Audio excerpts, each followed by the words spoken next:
Your appearance for the airport. Good morning, Jason Mudd appearing on behalf of the airport police. Thank you. Mr. Conklin, can you hear me okay? You're muted, sir.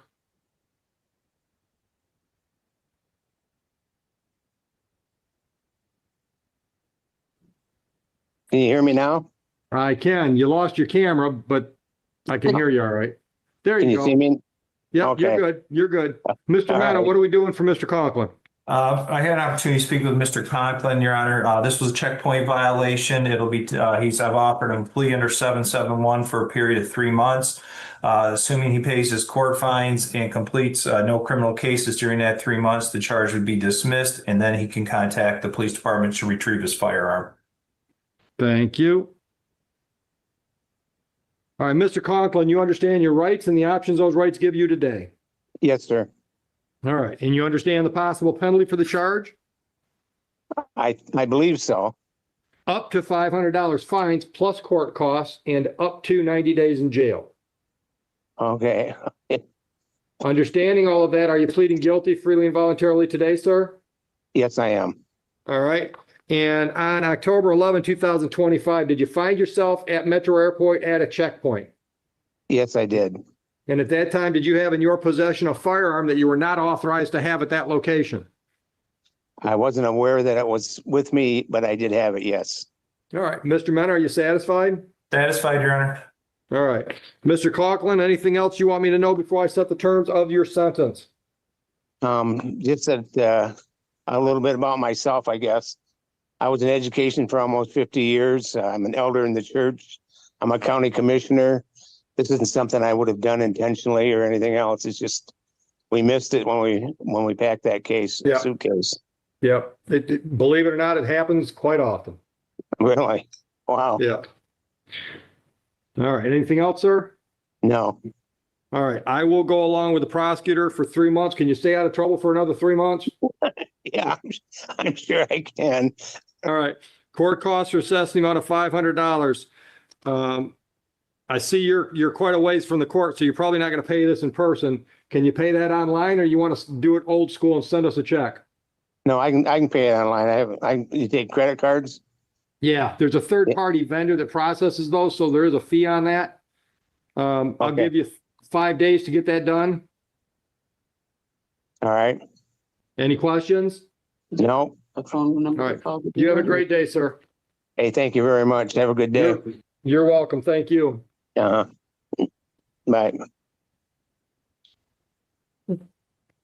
All right. Anybody else got anything ready? You're all set, Mr. Conklin. All right, so I can just sign off? Yes, sir. How do we pay that? Will somebody call me so I can pay that, or? You have to do that through our website, sir. Just internet search 34th District Court, Romulus, Michigan, and the payment options come up. All right, thank you. Thanks again. Good luck. You have. Crystal, do you need to be moved around? Nope, I just need a date for my client that should have left the breakout room because he also has to get some information for me on his plate. Who's All the right. client? What's the name? Your Honor, I really don't know how to It's pronounce it. KASHUKAU. And Got also, it. and then we also have Mr. Meering, MEIR, when we're ready. Okay, perfect. I'll go right after this. I'll go back into my room.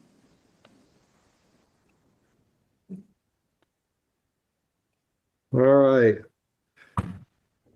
Is it Kazukauskas? How do you say it? Yes, Kazukauskas. Say it again. Kazukauskas. Good morning, sir. Morning, sir. We're going to adjourn this till what date? December December- 1st. Yes, Your Honor, and my client understands he'll be in contact with me prior to that date. What time, Heather? 9 a.m. All right, sir, we will mail you a notice. Okay. Any questions? Not right now, but I did not get a chance to provide more information, valuable information regarding this violation, but I'm gonna provide everything to a Crystal. So, Yep. Yep, that's correct, sir. That's why we're getting that other date, so you can give me everything and I have a chance to speak to the prosecutor ahead of time, okay? Okay, sounds good. Thank you. Have a good day, sir. Thank you. And what are we doing for Seth Myring? Good morning, Your Honor. Attorney Joey Phillips on behalf of Mr. Myring. Good morning, He was gentlemen. he was a checkpoint violation. According to the prosecutor, he was willing to extend a 771 with a 3-month period, fines and costs, and then at the end, he could make arrangements to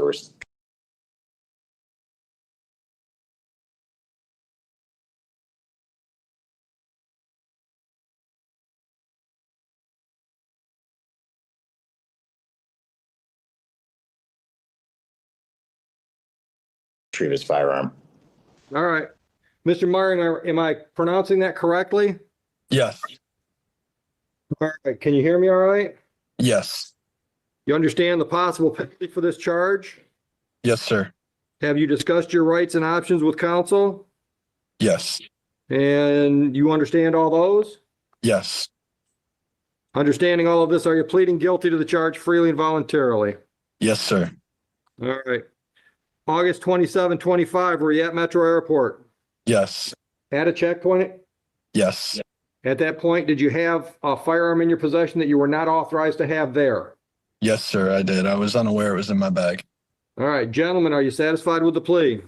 Yes, Your Yes, Honor. Your Honor. All right. Mr. Phillips, what should I know about your client before I sentence?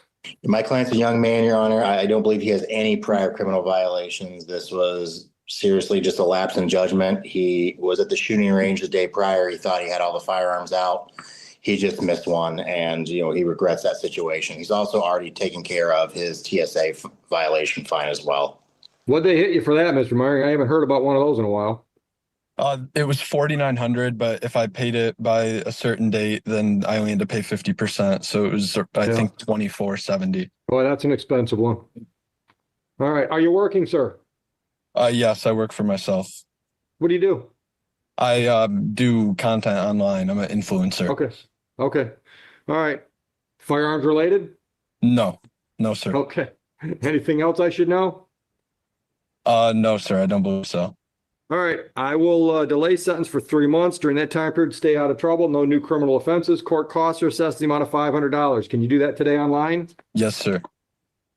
Any questions? No, sir. All right, Mr. Phillips? Your Honor, will there be a new court date to come back for a nollie No. date or, okay. No, we'll just dismiss this on our own unless we do a criminal history check and think he's got some new charges, then we'll send a notice. Okay. And my office will receive a copy of that notice if that happens to come about. Say that again? My office will receive notice if that happens. Yes. All right, perfect. Thank you. All right, have a great day, gentlemen. Thank Thank you, you. Your Honor.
PM.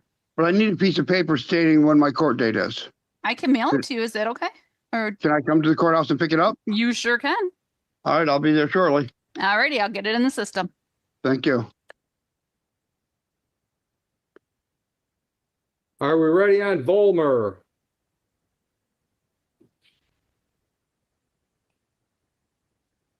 Yes, Your Honor, ready. Mr. Vilmer, yes, Your Honor, ready. Mr. Volmer, can you hear me?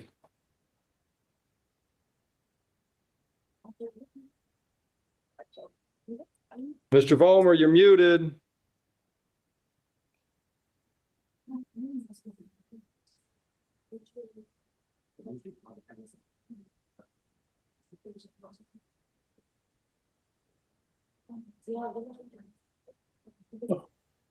Can you hear me?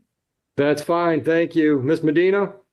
Crystal Marie Medina, Your Honor, on behalf of Mr. Vollmer. Your Honor, my client is prepared to plead guilty to a checkpoint violation. The agreement is that it would be for a 3-month delayed sentence, Your Honor. We would ask the court to adopt that, and that my client would be able to get back his firearm once that period is complete. Mr. Vollmer, you understand your rights and the options those rights give you? Yes, Do you understand the possible penalty for this charge? yes, Understanding all of this, are you pleading guilty freely and voluntarily? yes, Sir, did you show up at the airport, Metro Airport, October 1, 25? yes, Were you at a checkpoint at the airport? yes, At the checkpoint, did you have in your possession a pistol that you were not authorized to have there? unknowingly, yes, Ms. Medina, Mr. Mena, satisfied with the facts? Satisfied. I will accept the plea. What should I know about Mr. Vollmer before I sentence? Your Honor, this is another incident that it was a complete mistake on his part. He has accepted responsibility for his actions on that day, Your Honor. I would ask that the court impose fines and costs. Thank you. Mr. Vollmer, anything you'd like to add before I set the terms of sentence? no, All right, can you stay out of trouble for 3 more months? I certainly can. All right, I'll delay sentence for 3 months in keeping with the agreement with the prosecutor's office. No new criminal offenses. Court costs are assessed in the amount of $500. Can you pay that online today? Yes, All right, any questions for Ms. Medina, sir? no, Have a lovely day. thank you. Thank you, Your Honor. Thank you, sir.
You ready with yours?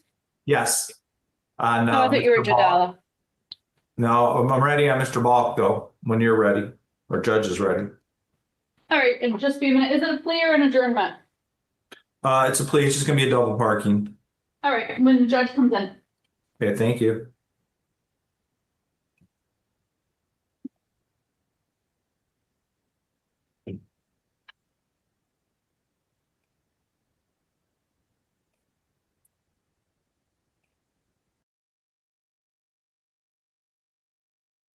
Judgment after 21 days from date of the service.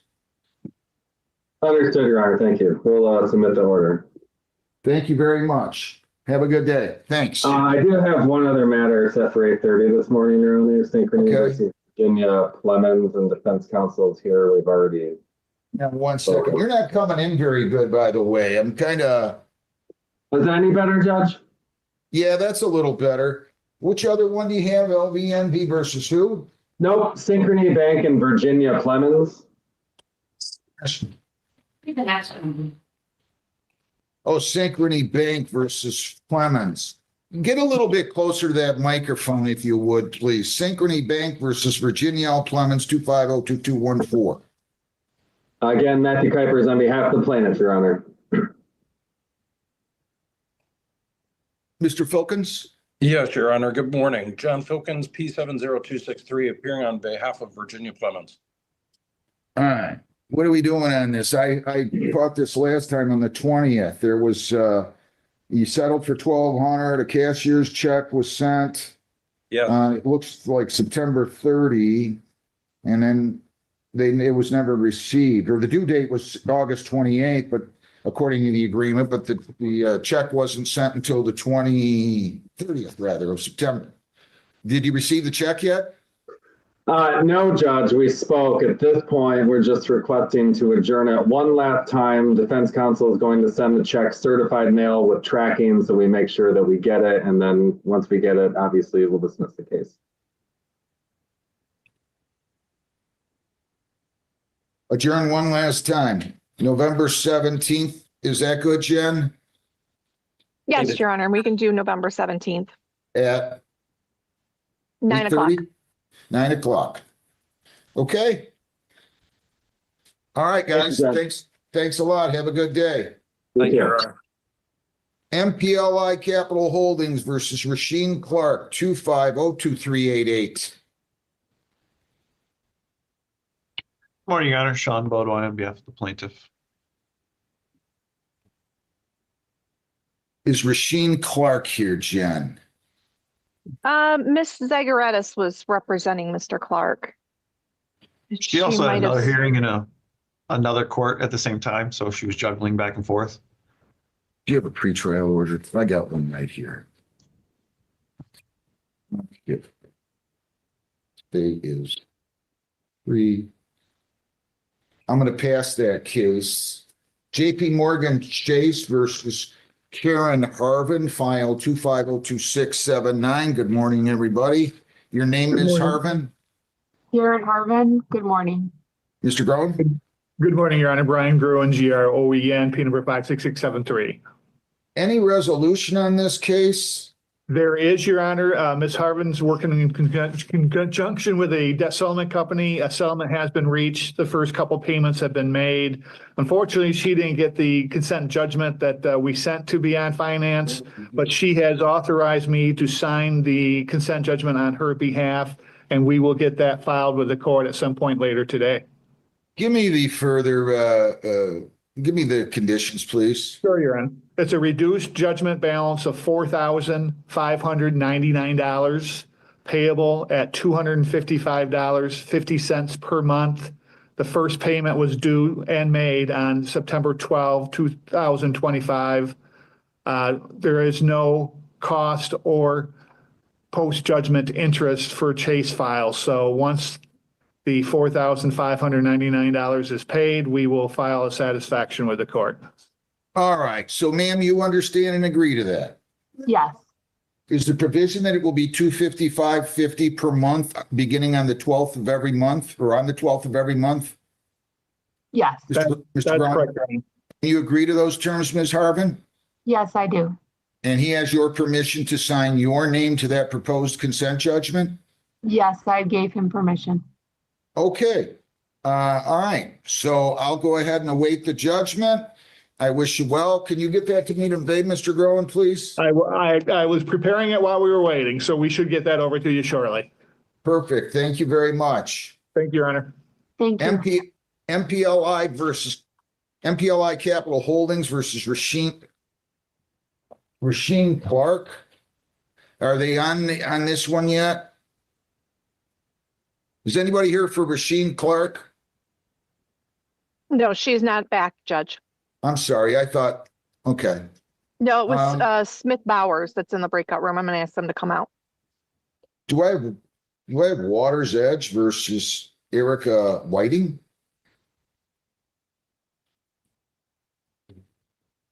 Good morning, Judge. Good morning, Ms. Wilburn. How are you? I haven't seen you in a while. Your appearance? Doing well. Jen Wilburn, P83143 for plaintiff. Is Erica Whiting here, Jennifer? Yes. Oh, where are you? It just says her first name on the screen. Oh, there you are. I'm sorry. Your name, ma'am? Erica Whiting. All right, so they filed a motion for eviction. They said that you didn't comply with the judgment. More than 56 days elapsed. They're asking me to enter a order of eviction now. Why shouldn't I, ma'am? Because I have been making payments. I did lapse and didn't have the means at that moment. My jobs were switching. I did just make a payment on the 22nd. I am making a payment in 3 days, and I'm trying to clear the whole balance by the 19th of November. We don't have nowhere else to go at this moment. Ms. Wilburn? Your Honor, we did speak. I do show those payments. It looks like as of the date of the motion, she had paid $1,200 towards the balance. I do show the payments that she's referencing on the 21st. That is in the amount of $800. That still leaves a balance of $700 on the judgment plus November rent that will be due and owing. So I would be looking to have the order of eviction allowed. And I did encourage her to keep in contact with management. They don't necessarily have to execute on it, but I do not have the authority to grant any additional time.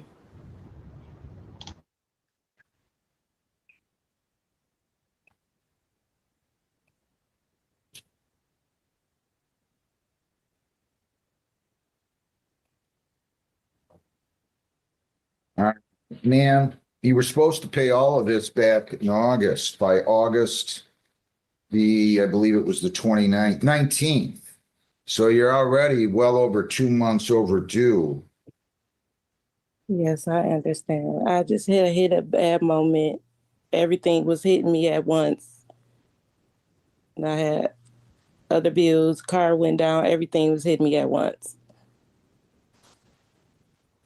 I'm going to grant the motion for eviction. You're to prepare an order, Ms. Wilburn, please. The writ can issue on or after November the 10th. Okay? I'm The sorry. writ can issue on or after November 10th. Ma'am, maybe if you can come up with the rest of the money by then, maybe you can talk them into not sending out, filing the order of eviction and then having the court officer go out. Now, but I want you to know, according to this order, you got to be out by the 10th. So you better talk to them today, try to come up with the money today and see if they'll acquiesce in that, okay? Okay. Ms. Wilburn, will you send me a order to that effect that I'm granting your motion and writ can issue on or after November 10th, please? Absolutely, Judge. I will get that in this morning. Thank you very much. Have a great day. Ma'am, I wish you well. Good luck. Thank you. Thank you, Judge. Have a good one. One Main Financial versus Can I go Jackals. into a breakout? I'm sorry. Can I go into a breakout room with the attorney that was just there? I think she just left. She already disconnected. Yes, Your Honor. You can call her if you want. Jennifer, type her, chat with her and give her the phone number of Ms. Wilburn, will you please? Sure, no problem. All right, One Main versus Smith Bowers. One Main Financial Group versus Jacqueline D. Smith Bowers, file 230374. So tell me why it's been going dead. Well, I mean, typically it's because I go to work, but for several days at a time, I understand that there's probably no excuse for that. But I do charge it as much as possible. So what is it? What is it? 2 hours a day? 2 hours a day. We prefer 1 hour in the morning, 1 hour in the afternoon. I know you can do that. I think so. I have a feeling there's something wrong with my ankle monitor though, because Okay, so we can put another one on there. one night I charged it all night, and then I got a phone call the next day said it was dead by 10 a.m. Did you roll over and it was, pulled the little charger off? No, well, yeah. After hours, I rolled over and it plugged out the wall, but that was hours later. It charged all night. How you know if you were asleep? That it plugged out the wall? Oh, I'm a very light sleeper. Okay, can we get a new one? All right, if you have a seat over there, we'll give you a new one, okay? When you come back, don't let me hear that you ain't got any charging, okay? Okay. So 1 hour in the morning, 1 hour in the evening. What time do you work? Well, it depends. I'm a professional tattoo artist, so After Okay. they make their money, then I make my money. All right, so what time do you go to work typically? It all depends. Sometimes by 12 p.m. I'm there. Sometimes by 12 a.m. I'm there. And then what time do you go to sleep? What time do you go to sleep? Whenever I'm not working. What time do you get up in the morning? It depends on it. Typically, I get up around 8:30 to take my son to school. So But take him to school, you go back to your house? most of the times, yes. Then you got an hour to charge it. All right, have a seat over there. She'll get you a new one, okay? Okay, quick question. What's that? You did say the one time that after having them on for so long that the judges were taking them off. I've had this on my ankle for years. And When'd you get it put on? I don't know, at least 2 or 3 years ago. 23? All right, same thing. I'll email Judge Williams, see what she says. Okay, thank you. All right, let's see. I've got McKinley Drakeford. Piece was accepted in adult diversion on December 2nd of last year by Judge Carnesel. On this one? Yes. Did they remove it? Unclear from Odyssey.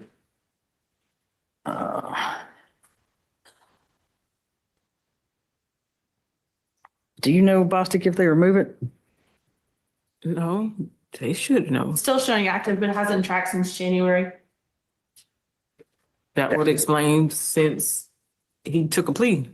Then when? January? She said December, so. Yeah, okay. Adult diversion. All right, so Right, that's not an adjudication formally, like a plea or something like that. That's a program and then the case will be adjudicated, so. There's nothing to say that it's not still active as well, why is it in judicial hold? I'll just see if he completes it. correct. Let's see.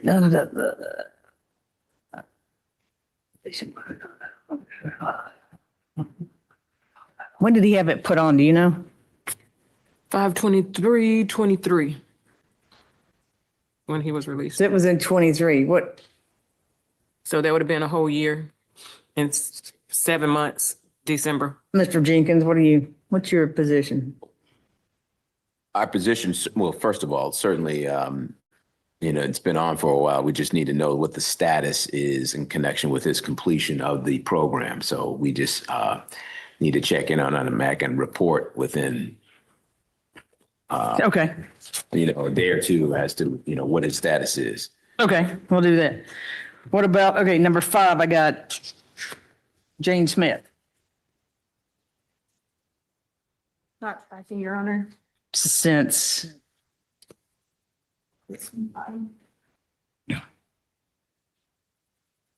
She also has a hold for probation violation out of Lawrenceville. and there's a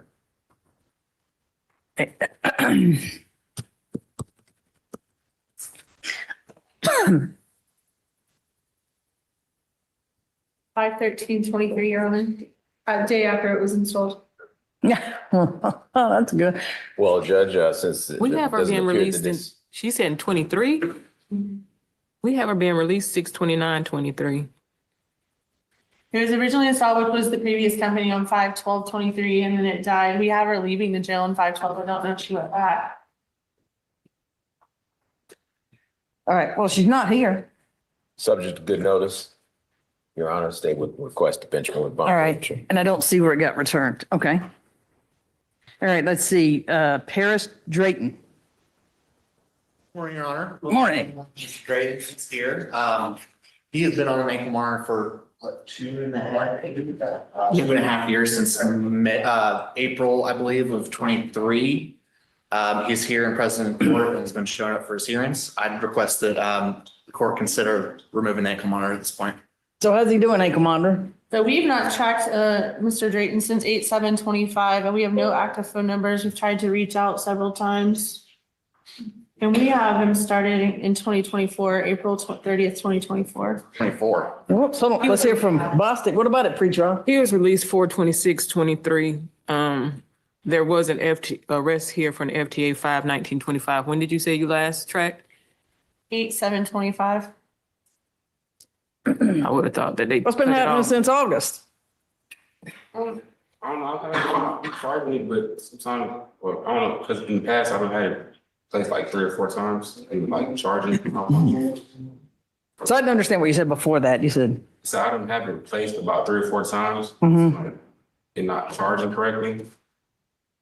are you charging it 2 hours a day, 1 hour in the morning, 1 hour in the evening? 2 hours. They told me to charge 1 hour. I think the piece of paper that they give you says 2 hours total, doesn't it? It does. Okay. Did you read the piece of paper? I'm not sure, it was so long ago because it was about like 2023, but I know I logged them about a month or two ago and I updated them and gave them my other number. They should have both my phone numbers on file.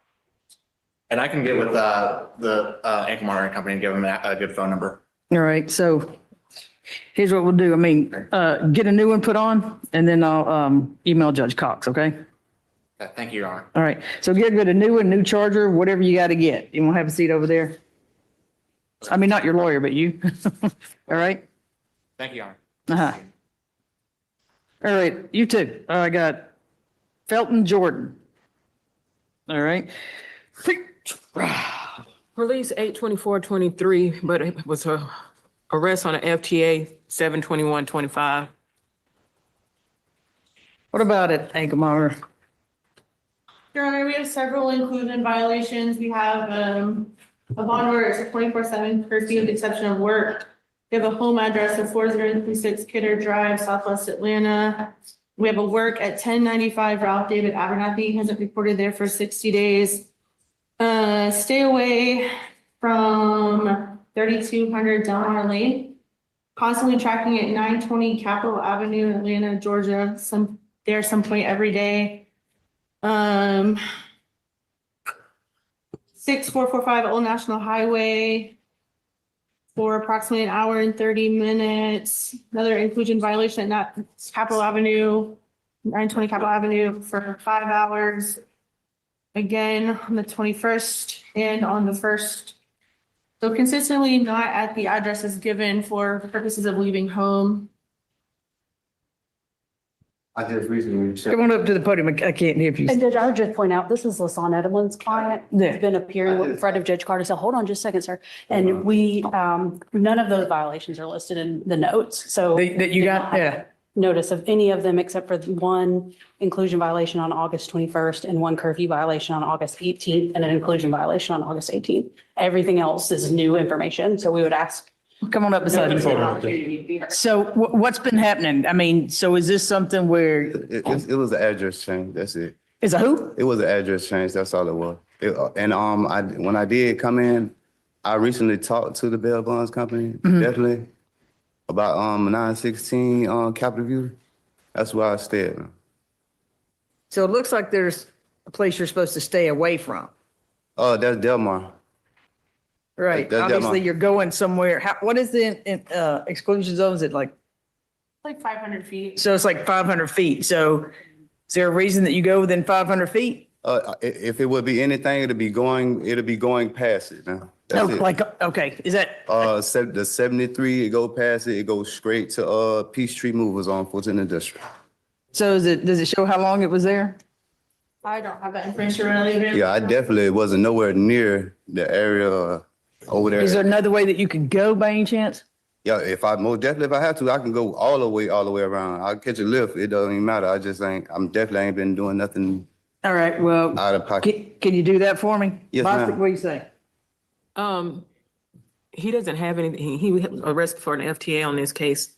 Yeah, that was because of address switch. And then you cleared that. Yeah, you gotta keep Yeah, that where you and gotta give. I was with her. Yeah, you got to give your lawyers the address, the ankle monitor company, and make sure the clerk has it. Yes, I recently made a payment and I had none called. He definitely updated it. Sure. All right, The bonding company, he has to go to the clerk's. The bonding office is not where you change your address. You got to go to the clerk's office here Downstairs. on the second floor, I believe. Well, I So it can definitely, be in our system, not the, I could definitely stop by there, like walk by just to make sure and double check. Definitely won't happen again. I'm not trying to go through the same thing again. so what about Mr. Jenkins? So Ms. Feely, how about this? And Mr. Jenkins, that email Judge Carcel, let them know, but so until you hear back from one of us or your next time, just try to go over there. Cause I don't want you getting, I don't want it either. Okay. Definitely don't want it. All right, thank you, sir. Yes, ma'am. All right, have a good one. So, Did Kristen Dixon come show up yet? Kristen Dixon. Also known as yes, James ma'am. Smith. The floor and get the form. Thanks, sir. They've already entered a Thank bench you. warrant for Yeah, her You have a blessing. for not showing. All right, Minnesota, just walked in. number 8, Deshaun Richards. Come on up, Mr. Richards.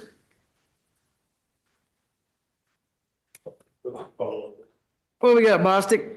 Got out 6/28/23, no new arrests. How about that, Commander? Your Honor, this one is very interesting. So we have a home address of 416 Lindsay Street. He's repeatedly asked us to have 2 addresses, which we cannot do. He's given us a work address of UPS at 3201 Century Park, Atlanta, Georgia, and then a Dollar Tree. But that's not where we have him tracking for work. We have him going to on 1010 on North Decatur Road at 9:09 a.m. on 9:16 at 321 Swanton Way, Decatur, Georgia, 1026 882 Fox Street, 1025 360 Joseph E. Lowry, 1024 336 Joseph E. Lowry. I have 23 pages of track points for just October that do not coincide with the work addresses given. Is this one yours, Ms. Feeney? It's not, Judge, but again, Yeah. most of these are not listed, and the ones that are, there's no specificity. So I'm once again asking on the record, can I please have these violations ahead of time? See, I don't know. Is that what Ms. Burns sent you? So hold on. Nope, nobody sent me anything. I thought Ms. Burns got you so you could reach out, that you got whatever you get. All Ms. Burns sent an email saying I could look in the notes, but the notes just say 1010 inclusion violation, but no address, no time, nothing that we could actually defend. Or Oh, I don't know. I see There's more on this one, but. there's a bunch of them. Not anything close to 23 pages, and we're entitled to that if they're using it. So I guess it says inclusion, dead battery. So I don't, But given that he has had no new arrests, he just had case management last week with Judge Cox, and he, I guess, should wait for his private attorney because nobody from my office has filed an entry at this time. right. So let me ask you a question. Okay, I don't want to hear anything about your case. Have you moved? Have I moved? You live at a different address? No, I gave them a full address. I gave them a whole rundown of my life. The only thing what has changed. Do you have new jobs? I'm changing jobs now. As of this week, these past 2 weeks, I'm changing my day job from Dollar Tree, which I was a manager there. So hold on, this isn't going to count as you changing it. Yeah. So have you heard from Mr. Jones, your lawyer? No, I haven't talked to him because he's been out. He did a continuance on the case management. He was out for due to something with the hospital, something like that. I don't know. He's not going to be able to come in at this time or talk to him. So we'll put you back on the next calendar, but until then, you need to make sure that every bit of your information is updated with, I'd call and give it to him and I'd email him. I have called and gave it to them. I have emailed. They have argued with my managers. I have went through it with this company, and I have been on this monitor for 3 years. I have not caught any arrests. I do not deal with nothing but work and my family, and I have broke that down to them. I gave them on paper, black and white, all my addresses, everything I'm gonna do, and I be at home at the address where I'm supposed to be at, Lindsay. Other than that, I'm at North Decatur. Okay, so hold on a second. So you have there's an address you're not supposed to go around. Do you know that? Yes, I don't go around that address at all. All right, is that a place that you have to drive by? No, sometimes it depends on it depends on which way I'm going. Like if I'm going to my granddad's house, which is the address I gave them, the other address I gave them, sometimes I'll be there picking up my legal work because I use that address as my personal business, which is a LLC, Deshaun's LLC. Okay, but they can't have 2 addresses that you live at. They only have one address that I live at. That's Okay, 116. look. All right, so we get inclusion zone violation, inclusion zone. So that means somehow you're going past, you're within 500 feet of the address you're not supposed to be near. I really have I have to argue with. No, I don't want you to argue with me because your lawyer's not here. So what I would do is if you know where that place is, I'd jump on 285 if it took it to not go past that one. I wanted to see the inclusions because I haven't rode past that area in probably like a year and a half for Right. real. Yeah. The inclusion zone violations are that he's leaving the home address we have on file with no notice of why he's leaving. Oh, well, there you go. Point is he's giving us addresses, but we can't have two home addresses. Like he just said, he wants to stay at his granddad's or stay here. That makes it difficult, right? Because we have him, he needs to be at home unless he's at work. The work addresses, I'm not saying he's not communicating. What I'm saying is he's not tracking at the addresses he's given. I called back just like last night. Let her finish. I'm trying to listen to her. Go ahead. What else? He's not going to the addresses given for the two jobs. He's going other places. That's what's creating these inclusion zone violations. As long as he goes from home to work, it's not going to give that information, right? Because we're giving him allowance to be there. It's all the other places that are creating these. Yeah, and you know, the judge that set this bond, I kind of know this judge, stay away from Atlanta Avenue Southwest. No drugs, no alcohol, no weapons. No replicas of weapons. There'll be a 24-hour curfew except for job title schedules to be submitted to the attorney and now them. All right. Necessity of life, medical, court, attorney visits. That sound familiar? Yeah, they told me I can't go, and every time they call me, I have a conversation with them, and they say, "Okay, I understand where you at." I know, but do you email them that too? Like, hey, I just spoke with Deshaun, and hold on. A court reporter can't take it down if both of us are talking, Yeah. right? So I would email him and say, you know, I just spoke with Deshaun on the phone, and he told me it was okay that I went to my granddaddy's house for an hour. That's what I would do. Yeah. I mean, that's what I would do. So we'll put you back on another one, okay? And I'm going to email Judge Cox, but is your attorney still out on medical leave? Yes, no, maybe? Yes, ma'am. He's still out on medical leave? He doesn't have anybody that can fill in for him? I haven't talked to him since I made payment before the last court date, which was the 30th. Is it? That's the last time I went before Judge Cox. In March or in October 1st? That was 2 days ago, 30th. I got October 17th. He went there. Was he there then? Who, my attorney, know he did a push. He did a push for a continuance because of medical. So does he have anybody else in his office? I only dealt with him. I never really dealt with anybody else. I've been dealing with him for like 12 years. I got you. So maybe you call him and see if next time somebody in his office can appear for you, okay? Because see, this could be a day where, what if I wanted to put you in jail? You don't have anybody to argue for you. Yeah. You follow me? So why don't you ask him, okay? All right? So make sure, communicate with them, okay? But you can't have two home addresses. It's got to be one. I understand you got a granddaddy, and if your granddaddy's sick. Hold on. No. See, you don't really need to say anything because all it's going to do is hurt you. If you have to go to your granddad's because he's sick, you can call them and let them know. I got it. I get you. But they can only have one main home address, okay? We got that out the way last time we was here, and you was there. I wrote all that down. I only been at 416 Lindsay. I leave and I go to work, and if they see what you call them, they probably see me getting on the bus trying to get to the train station because sometimes I use the train, sometimes I use the car, but I don't go past unless the train is going past that area. You get what I'm saying? I don't go past that area. Okay, well, she says because you're not going where you say you're going or something with that, right? I'm going to work. I don't know. I work two jobs, But a did you day listen? job and a Hold night on, job. let's kick like this. There it is. All right. So, did you hear what I said? So Yeah. she said, did you hear what she said? I heard what she said. All right. So make sure that you get with your lawyer and find out who can show up next time for you, okay? Okay. All right. All right. Thank you. All right. Number 9, Justin Nicholas. Justin Nicholas. One more time for Justin Nicholas. Justin S. Nichols, please come to court or be bond before me. Go ahead, Mr. Jenkins. Thank you, Your Honor. Subject to good notice, state request bond forfeiture, bench warrant issued. All right. All right, I'll look and see if there was no, since it's such a short calendar, I can do that. All right, thank you. Let's see, I've got Roland Philpott, number 10. Roland Philpott. Roland Philpott, please come to court or be bond before me.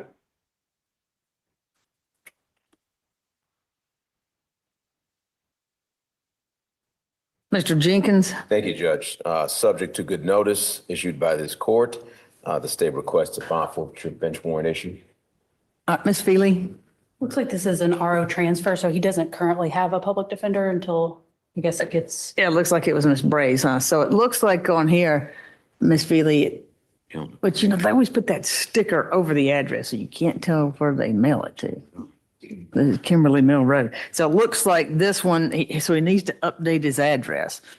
Because if he's still Kimberly Mill Road, I don't know if you guys have had any kind of communication with him, but all right, I appreciate it. And it does look like his notice was returned, and there are no notes in Odyssey alleging any violations. For Justin, there's Yeah. no violations. He's actually been great at communicating. He communicates often, so I can definitely send him a message letting him know he needs to update his address. Yeah, with the clerk and with his lawyer. I can send him a message. Is that All right, thank position 9? Is that correct, Your Honor? Right, All right, so we're not moving forward with the bench warrant. is that right. Okay, all right. All right, Roland Philpott. Roland Philpott. Rolling field, again, it's on the sport, or you on the floor? Bostic, what do you got? Philpott, no new arrest, last arrest. He was released 9/14/23. All right, and this is yours, Miss Feeney. This is, it looks like his notice was returned, and I also don't see any notes of any violation. On Philpott too? What is it, ankle monitor? We've not tracked him, She's Your not. Honor, You haven't tracked him? not since we took over the contract. But it should be tracking it now, right? Correct. So same thing, it looks like his notice was returned. Same thing. Sorry, Madam Court Reporter, I don't know why it keeps doing that. All right, yeah, if you want to get in touch with him too, get him to add his address. Update his address, okay? All right, let's see. Preston Howard. Preston Howard. Morning, I'm here. All right, so y'all want to come on up so that at least the court reporter can hear you? What do we got, Bostic? Release 4/14/23, no new arrests. All right. Ankle monitor, what do you got? Your Honor, Mr. Howard is in good standing with us. We've had 2 strap device tampers, but he has had those fixed in office promptly. Everything else has been good. All right, I'll talk to Judge Dunaway. Have you guys? We have, Your Honor, we still have a motion pending to have the ankle monitor removed. We had court last in August. We talked to Judge Dunaway about that. He said he was going to set up for another hearing. We have not had that hearing yet, and it's been well over 2 years. All right, I'll email him today, okay, and I'll ask him about it. Okay. All right, thank you. All right. Can you let us know how often are these calendars? Because I believe he does have court again in February. So when will the next compliance calendar be? Well, so it's like twice a month, right? So it's twice a month. So it's this week, skip a week, and then the next week. So yeah, twice a month. Okay, are these required for us, Your Honor, since he has been in compliance and we do have court coming up in February? Can we Well, all I'm asking is let's just say this happens. Let's just say he goes, takes that ankle monitor off, throws it out the car window as he's going down the street. It's been 2.5 years, Your Honor. He have 2. Maybe he wants to do it now, though. Yeah, but it'll still be a while before you come back. Okay. All right. Okay. I mean, it may be even after February. Okay. So yeah, so if you work something out in February, just let us know, yeah. Okay. Yeah. I just want to know, just making sure that he doesn't have, that we can bypass court before February. Because this is our second time now coming here within the last couple of months. And, we're still waiting on his motion. All right, so I'll reach out to him and let you guys know, because I know you filed it then, so. Yeah, it seems like it should. And when's he had it on since? Say it one more time. Oh, since 4/14/23? Okay. All right, I'll let him know and I'll call him. How about that? Okay, thank you. Thank you, Your Honor. All right. All right, thank you. Real quick, can I get counsel's name? I didn't hear her from the beginning. Is it Ms. Challenger? Challenger, CHALLENGER. I see you on the calendar. I just wanted to make sure I didn't hear you initially. Thank you. Your Honor, may we be excused? Yes, ma'am. Have a good day. You too. All right, I've got Latona Williams. Latona Williams. Latona Williams, please come to court, or your bond will be forfeited. Ms. Feely, you heard. She was just in custody for about 2 months on the FTA and was released 9/23/25. And it looks like she's been appearing in front of Judge Kraus and tried to change her address on September 22nd and October 8th. Have y'all had any heard from her? We've not spoke to her. We've asked for a schedule and a job and haven't heard back. She's currently tracking. She's currently at home. Okay, so I don't know, Ms. Feely, can you see if Ms. Rosenhoover can call and get her to reach out to the Ankle Monitoring Company so we can get it figured out, and I'll ask Judge Kraus, okay? And we'll check Yes, Judge. if she's gotten notice. All right, I've got Corey Shepherd. Come on up to court. So, where's Mr. Matthews? He's not here. He filed a conflict letter. No, okay. What do we got, Ankle Monitor? We haven't tracked Mr. Shepherd since 8/9/25. Boston. Got out 10/12/23. No new arrests, I believe. Make sure. So here's what we'll do. I'll obviously email. Sorry, it cut off. What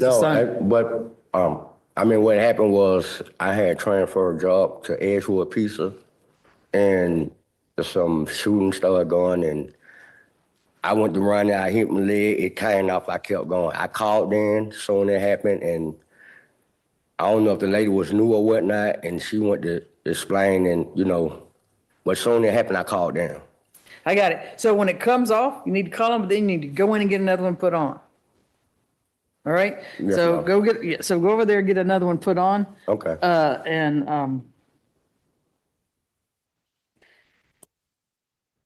We'll see how much longer you need to have it on, okay? Yes, ma'am. All right, thank you, sir. All right.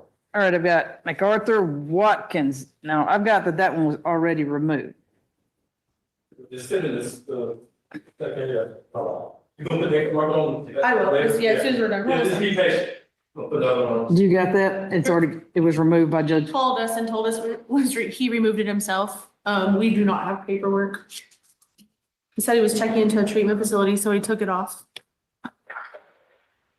Who that, Watkins? Yes. All right, all right, I'll check and see. Anything, Mr. Jenkins, if it hasn't been? Well, Your Honor, if find that he hasn't, that he has received proper notice, he's not here, All right, so it's our normal bench warrant, but guess additional. all right, we'll check. And I'll ask Judge Williams if it's been removed. All right, let's see, Antoine Moon. Antoine Moon, please come to court, or your bond will be forfeited. Bostic. He got released on this case 8/9/23, but had a recent arrest in Fulton and was in from 9/16 to 9/18 on a theft by deception, theft by conversion, 25 CR 005-686J. What about it, Ankle Monitor? He let his device die on 11/1. Haven't tracked since then. 11/1. 2 days ago. But he's out of jail, right? Yeah. All right, Subject to good notice, Your Honor, stay of request, bench warrant, bond forfeiture. okay. This is Anthony Pete's client. He Yeah. had a status conference with Judge Farmer on October 30th, which is last week, and he has calendar call on November 13th. So we'd ask the court to just let Judge Farmer. All right, I'll reach out to Judge Farmer. I don't know, did he show up? Or Okay. He said his notice was returned. Oh, it was returned. So maybe you want to reach out to him, Bench warrant did. bench warrant people and tell him, or Ms. Feely, maybe you need to talk to Mr. Pete. He needs to update his address. Thank you. All right, let's see. This one, Antonio Crawley. Come on up. I guess Mr. Hudson's on trial somewhere. You still got Jacoby Hudson? Yes. All right. He tell you he was going to be here? No, ma'am. Oh, okay. All right, let's see. Boston. Pre-trial. 9/15/23, he did have a recent arrest out of another county, 7/17/25 for criminal damage, criminal trespass, and terrorist threats, but it was dismissed. All right. Ankle monitor. Your Honor, we have several dead batteries for Mr. Crawley, 10/12 to 10/15, 10/15 to 10/16, 10/19 to 10/23. It was dead on 10/30, 10/27 to 10/28, pretty consistently dead batteries. All right. So, Mr. Crawley, what's up with it going dead? I'll consistently be busy because I have a work. I work with my family. My dad has a landscaping company, and I be having to get up from work for I be going to work from 7, and I don't be getting into the house till about 8 or 9 o'clock. All right. So, what time do you get up? I charge my ankle monitor up once an hour. I try to every day, but every chance I get or whatever, they call my phone or they call my baby mama phone and let her know that my charge is going dead, but it's already been charged. Okay, so, but you gotta charge it for an hour, not just charge it every hour. So what time do you leave for work in the morning? 7 o'clock. What time you get up? 6:55? 6:30. Okay, so you probably want to get up a little bit earlier, right, and charge it. Yes, ma'am. I know that'll stink, and then when you get home, you gotta charge it because it's 1 hour, twice a day. And what they need to be calling is your phone. Is your phone still working? Yes, that's what I was wondering, but I gave my baby mama with my wife, she gave them my number. They haven't contacted me yet though, so I guess I had to get on my number personally. Yeah, ankle monitor, who's he need to reach out to? You can, if you just hang out, I can update before you leave today. We're almost done with the calendar. Hang out for a few minutes and she'll give it to you. And she'll get it from you because this is a you problem, right? Not a baby mama problem. Yes, ma'am. All right, have a seat back there. Let's start keeping it charged. All right, I got UX Gal. His attorney filed a conflict letter as well for this morning. Yeah, how's it doing, ankle monitor? No issues, Your Honor. Okay, Bostic. No new arrest, Judge. He's had it on since 7/4/23. All right, sir, keep up the good work. Okay, cool. All right, thank you. And I'll let Judge Farmer know that you've had it on since 7/4/23, okay? Am I dismissed? Yes, sir, thank you. Thank you. I got Manuel Rendon Cortez. Morning, Judge. Morning. Here on that, and Will's here. I don't think we have any issues. What we got, Bostic? 7/9/23, no new arrest. All right, what about ankle monitor? No issues, Your Honor. Look at that. Good job. Judge, going forward, is there a way that I'm able to appear via WebEx or something for these hearings if possible? There've been no issues? You know, we all barely made Zoom work. You think you think they can make WebEx work? So, well, it'll still be a few more months until it'll be after the first of the year. By the time he rotates back on. We said we can't put it out till March? We'll see if we can't put it out till March, okay? All right, cool. Thank you, Judge. All right, have a good one. You too.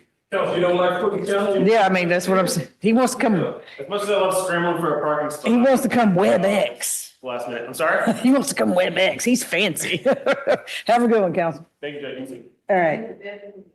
Keisha Watson. No, She's on Zoom. What? Oh, yeah. Keisha Watson. There we go. Ms. Watson. Good morning, Your Honor. Kate Hayden on behalf of Mrs. Watson. Hello.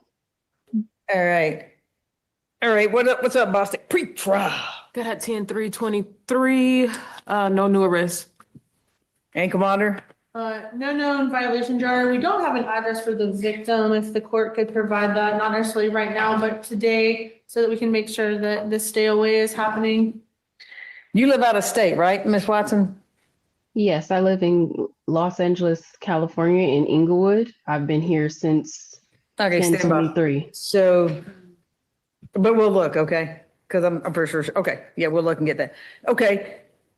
I'll also ask Judge Williams about this, okay, Ms. Hike?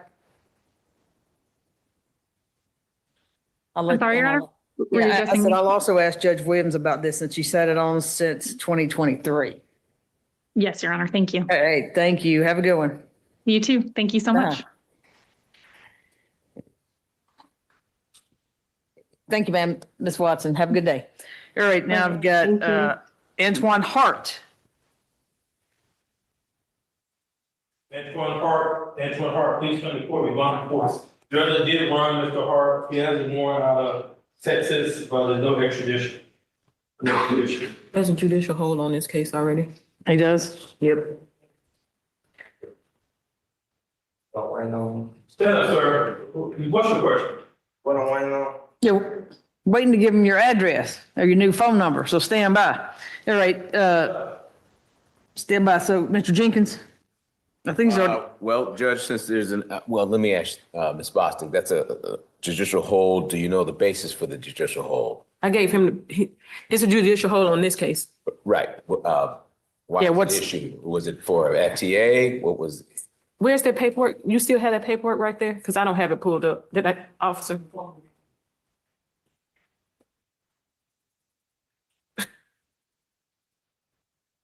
Mr. Hart. The judicial hold is attached to it, is why I'm asking. For this, for here, for, for Judge Warwick? Yeah. This is the last page, door. Thank you, Ms. Bostic. I see. All right, let's see here. Failure to appear. Your Honor, we would just request a further notice of an active failure. FTA is from the originating courtroom. There's no necessary need for us to put in an additional one for this process. All right. Christian Dixon. Christian Michael Dixon, please come to court. We bond for Judge ran this subject. This subject has 3 warrants and another 2 possible. One out of Rockdale County failed to appear, one out of Fulton County failed to appear, one out of Bucks County forgery, and 2 other possible warrants where he used aliases. All right. It looks like he failed to appear on the October calendar. October 3rd, so it's already in judicial hold. Your signature, isn't it? Yeah. That is my I can see signature. that from here. You know, but where was the bench warrant? I see the judicial hold, but where was the bench warrant? Ms. Shavens? I see the judicial hold notice, but where was the bench warrant?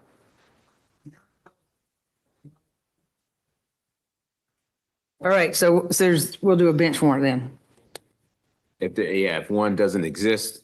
There's a judicial hold order, but there's no bench warrant to go with it. So if there is no bench warrant prior, just a judicial hold, then yes, state will request that. All right, I got a couple more people here and I'm through the very short morning calendar, so.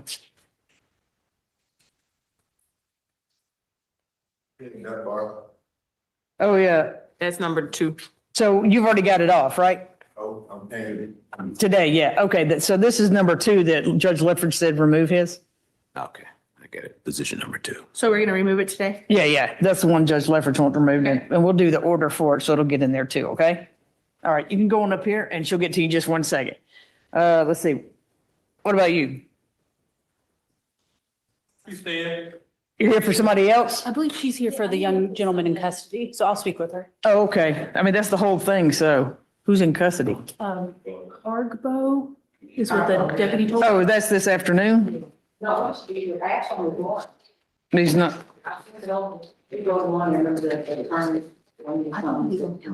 okay, it's not on this one, so hold on. So, you know, I wrote it the right. I don't remember those. It's who just have to do for. It's not some new. I don't see it. It's in there. So, I mean, who is it that's in jail? His name is Fenty Cargbo. It's not on What's the number? 2519136. She is up there. I have no. I'm sorry, Mr. What's his name, first name again? FINT. What's the book number again? I'm sorry. 251. She's 2519146. You need it like that? Yeah, I guess so. I didn't know he was added on. Okay, This is an add-on. yeah. It's not coming up for me. That's not the right ad. Let's see, 2. Ankle monitor, do you have anything for this person? I don't know, maybe I wrote it down wrong, but hold on. Carpo, right? CARPO? Okay.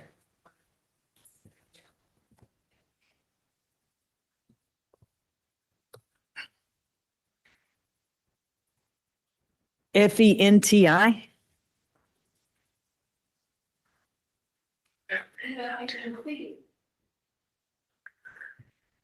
Let's see. Is he in on an FTA already? Okay, maybe I don't know. It's not coming up for me.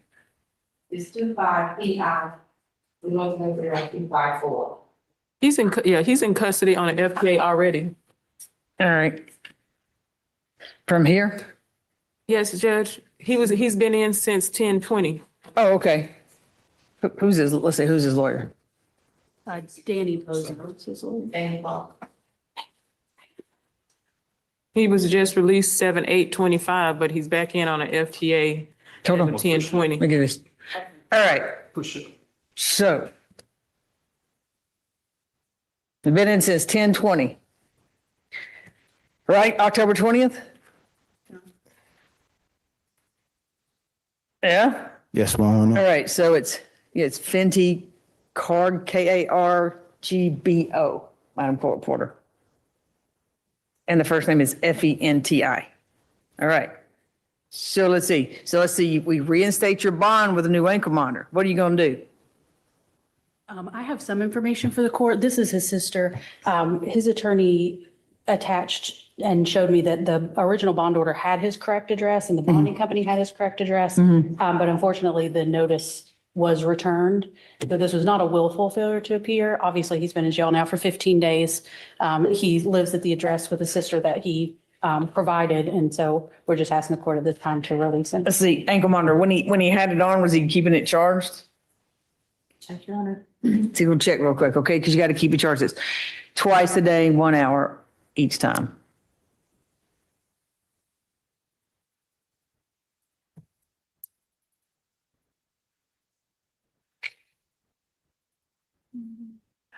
Your Honor, it looks like he was keeping it charged. All right, so we'll reinstate his bond. You okay with that, Mr. Jenkins? No objection, Judge. All right, who is this one?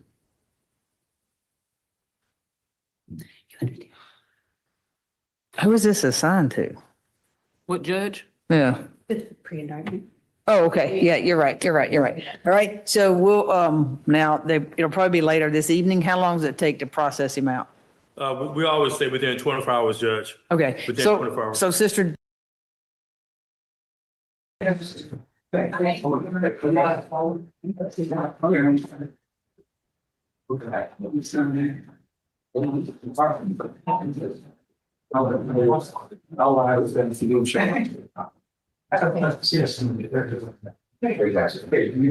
Zane Bureau, that's you? 25 CR 198.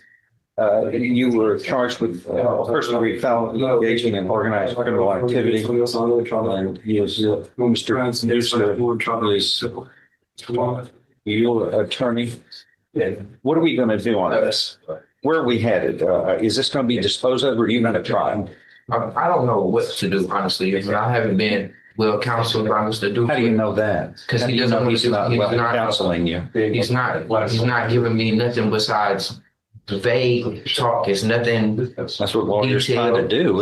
You have to make up your decisions. They give you what the options are, and what the strengths and weaknesses of the case seem to be after discovery. I'm not getting any of that. And you just interrupted me. I can understand why he's having a problem with you, maybe. That's kind of rude. Both of us can't speak at once.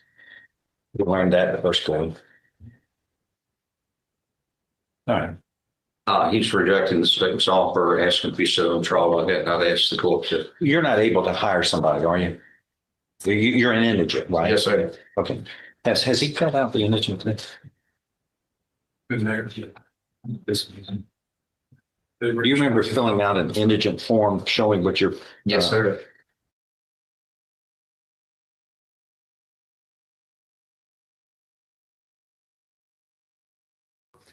One. Okay, everybody's name here, please. Christopher McNally, P45664 on behalf of the plaintiff. Jacqueline Smith Bowers. All right, defendant filed a motion for installment payment. She's asking that she be permitted to pay $225 every 2 weeks. That was starting October the 2nd.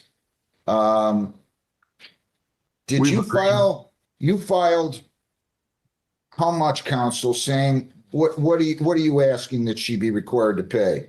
We've agreed to accept the $225 every 2 weeks, Judge. She's currently getting garnished for approximately, I think, $1,600 a month. So, Okay, you're gonna prepare an order, staying the execution of the garnishment and calling for her to make $225 payments beginning when? probably upon the entry of the order, and then anything that has been garnished up until that point would be sent to my office. But as soon as that's entered, once the court signs the order, then, and she can get it to her, HR department, because that's always the glitch. It's always the glitch that the timing. Yeah, I know. That it's so I always try to advise people that if they can get a fax number and email address for their HR department, their payroll, we can help, but and we'll even send it once we prepare it, but they always want the court ordered signed orders. When are you guys gonna have the 225 payments start? How about on the 17th, or do you have another date in mind? That's fine by us, Judge. Is that good with you, ma'am? Yes. So yes, that's what we'll fine. do. You prepare an order, saying that, I don't know where we are. I only a part of the file, but you're saying a garnishment, writ of garnishment was executed upon, all withheld funds to be returned to the plaintiff's counsel or sent to plaintiff's counsel. Garnishment discontinued, defendant to pay $225 bi-weekly beginning November 17th. Ma'am, does he have your permission to sign your name to those proposed orders? Yes. And then you might want to follow up. Mr. McNeely, can you get those to me today, please, so she can rest a little easier?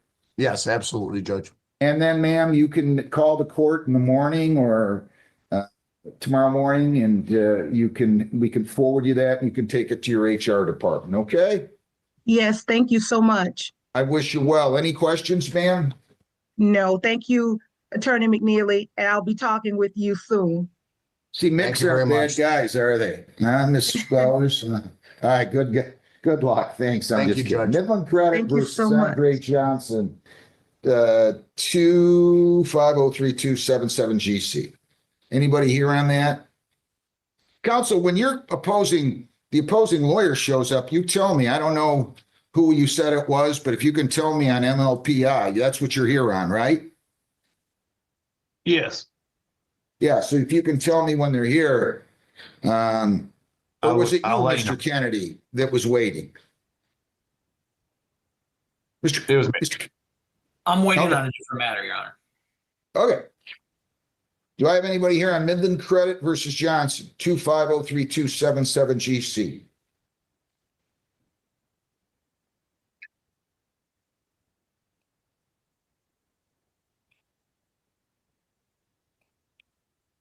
Judge, I don't see that on the docket. There you go. Yeah. Oh, no? Well, that's good. Do we have Zeal Credit Union? That's a 10:30, Your Honor. Middleton Credit versus Andre Johnson. Do we have, Yep. do we have Zeal Credit Union versus Curtis Shops LLC? That's at 10. 2303193 GC? I don't know how you have those. All right, who do I have here that's ready to go on a case? Can somebody tell me? 9 please? o'clock's LVNV and Michigan First. Do you have LVNV versus Fleming? Is that up yet? Yes, Your Honor, that one is ready. LVNV versus Ashley Fleming, 2500915. Yes, good morning, Your Honor. This is Natasha Dixon on behalf of the plaintiff. My P number is 82333. All right, hang on just 1 second, please. Do you have a pretrial order down there?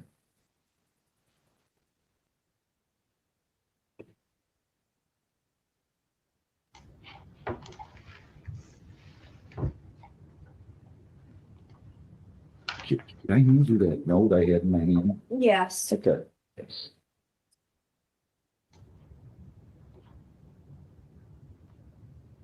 All right. Okay. Where's the defendant here? Are you Ms. Fleming? Yes. Okay, in the Ashley Fleming. future, in the future, if you could just log in with your full name, okay? Yes, Your Honor. Did you two talk at all, Ms. Dixit? Yes, Your Honor, we did. Your Honor, we don't have a resolution. This is actually, today is the date and time for the plaintiff's motion for summary, Judge. But we recently received some motions from Ms. Fleming as well. So I'm not sure how the court would like to proceed at this point. But this is scheduled for plaintiff's motion for summary this morning, Your Honor.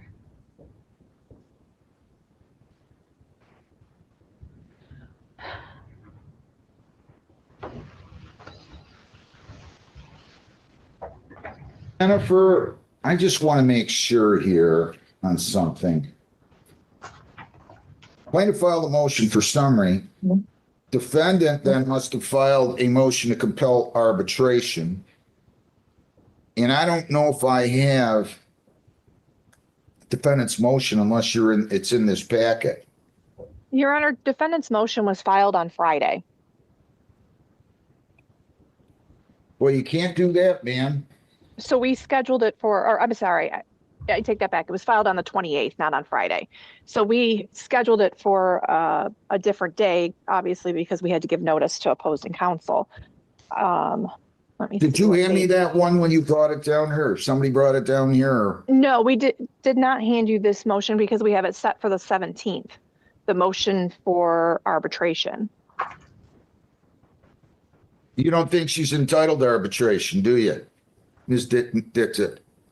Judge, there's no mandatory arbitration provision in the contract. You know, I did respond. I received the motion on Friday. I did file a response with the court. Hopefully, I'm not sure if the court has it. It was on Friday that we e-filed it. But Judge, like I stated in my motion response, there's no mandatory arbitration that, my client was well within its right to file a lawsuit in a court.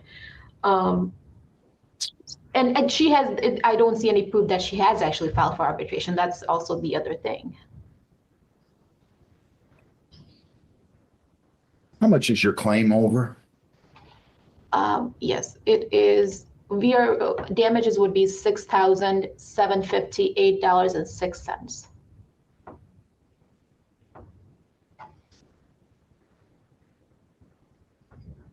Why'd you file your motion so late, Ms. Fleming? I recently moved, so my address changed. So I wasn't sure when I showed up to court in August, I wasn't sure if I got the discovery questions. So I called them and asked them if they sent discovery questions, and they did not. And then I looked back through the documents they sent me, and then it said that in the documents that they sent, it said that I can file for a motion for arbitration because it was in the documents that they sent. So that's what I ended up doing. Did we never have a pretrial in this, Jen?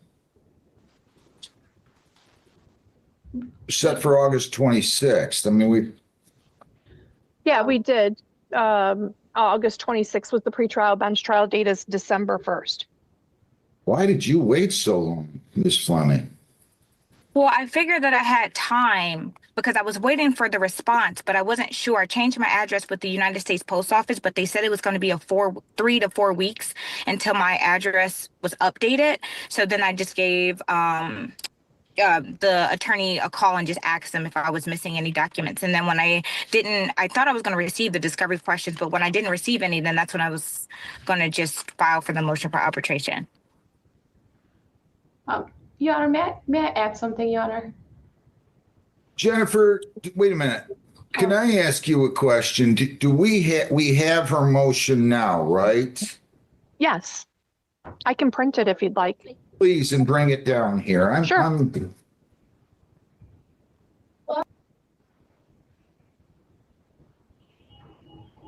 Yeah, what were you going to say, Ms. Dixit? Yeah, Judge, I was gonna say that, per the pretrial order, discovery was to be completed by October 31st of 2025. I just received the discovery questions on Friday, and we don't have enough time to, there's also a trial scheduled. So basically, she hasn't given us, the complete 28 days. And discovery was to be completed by October 31st for the pretrial order. So this is, it just seems very late in the case to file discovery. The plaintiff has not, filed discovery, so I'm not sure the discovery questions she's referring to, but, we did not file discovery. And if we do have to respond to it, I would ask just we at least get sufficient time that's allowed to us to respond to the discovery. Let me take a look at her motion. Okay. She's going to print it out and bring it down here. Okay. Why don't you two just hold on there, and I'm going to go on to another case. Do I have anything else that's ready here? Michigan First and Jackson. Michigan First. Michigan First Credit versus Marlena Jackson, 2502730. Good morning. All right, Clarence ma'am, Kennedy. your name?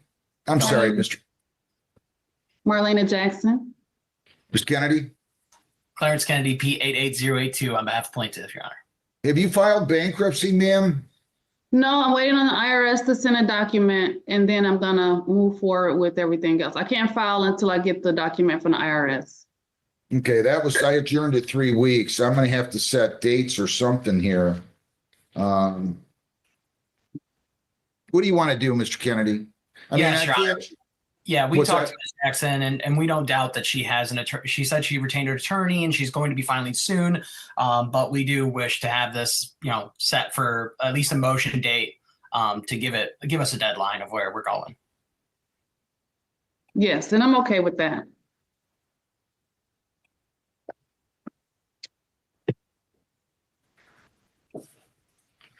All right.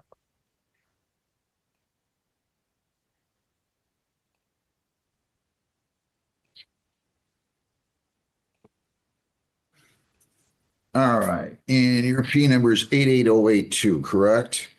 88082. Yep. All right, and Ms. Jackson.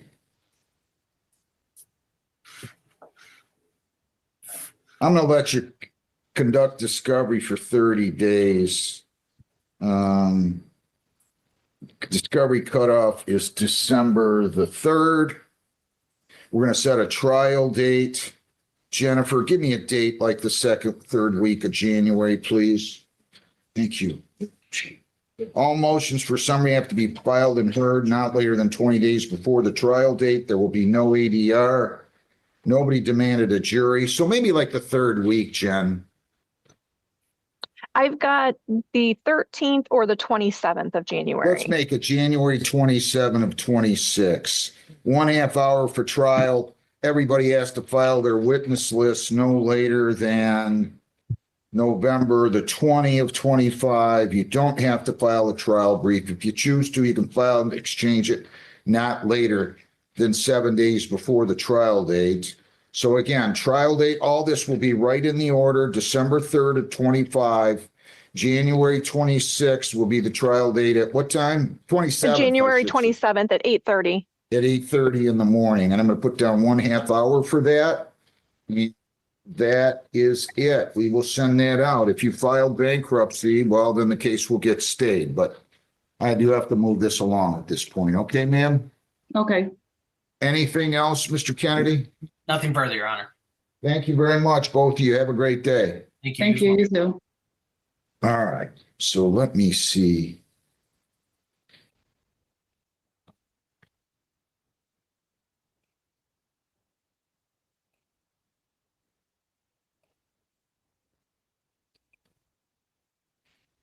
Judge Counsel, Gina's walking down the response right now. because yeah, it she wouldn't brought print. it to me, and I have the response. I have the plaintiff's motion for summary. And other document here, I thought. What do you want to do on this, Ms. Dix? Ms. Fleming, you need to start your video again. You're not driving, right? No, I'm not driving. All right. What do you want to do? Do you want me to adjourn this so you can respond to it?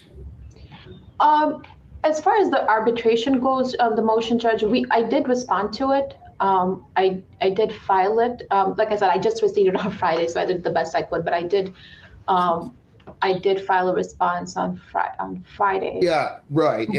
Yeah, okay. So I've got that now. Yes. I mean, do you think she's entitled to arbitration? That's the route she wants to pursue, but the only thing I'll say, it's not mandatory. I will just, like I said on the second page of the response. So basically what I said was that, let me see. If the court wants to stay, have the proceedings stay for a period of time, maybe 60 to 90 days to allow defendant to file arbitration. Your Honor, we are fine if the court pursues that, but obviously, she would have to file the arbitration.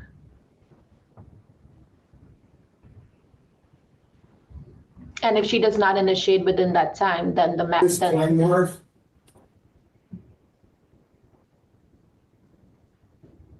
How much is this claim worth?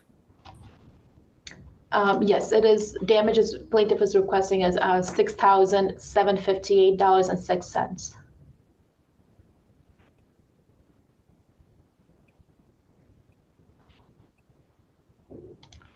When are they going to wise up and take out these arbitration clauses? That's my question. Now, all of a sudden, I'm getting bombarded with motions to compel arbitration. This is at least the third one in the last 6 weeks.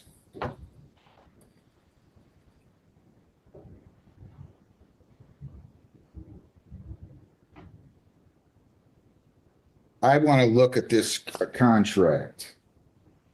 Yes, I did attach it to as our exhibit, which is the only exhibit, and I did specifically point out to page 7 with. Here's what I'm going to do. I'm going to adjourn this 2 weeks.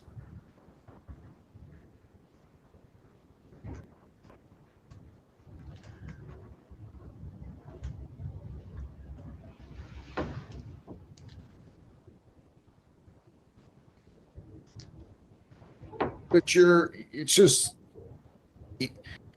seem to be arguing that the arbitration provision says either party may bring a lawsuit in court if the other party does not demand arbitration before or after the lawsuit is brought. Is that a direct quote? Yes, Judge, page 7 of the contract. So that would be exhibit A of my response. So is your position that she's barred from proceeding with arbitration since you'd already filed the lawsuit? No, Judge, that is not our position. So basically what I'm requesting that, I'm fine with the court staying this matter for 60 to 90 days to allow her to file arbitration. If she does not initiate arbitration within that time, then the stay in this matter should be lifted. Right. I'm not even going 60 days. Here's what I'm going to do, Ms. Fleming. I want you to enter an order or provide an order to me, Ms. Dixit, that says as follows. This case is stayed for a period of 30 days.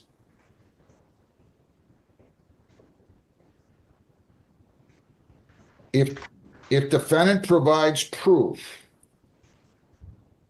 that she has filed for arbitration within that time,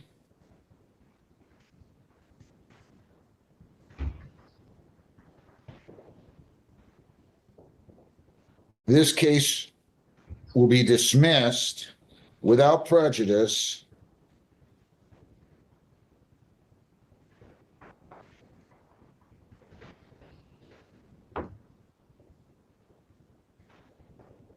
and the party shall proceed to arbitration.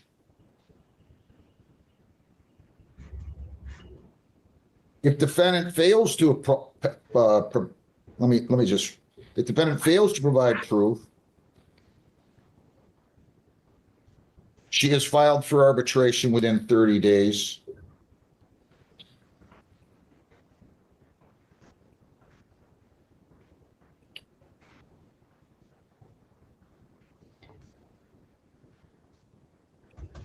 The stay is lifted.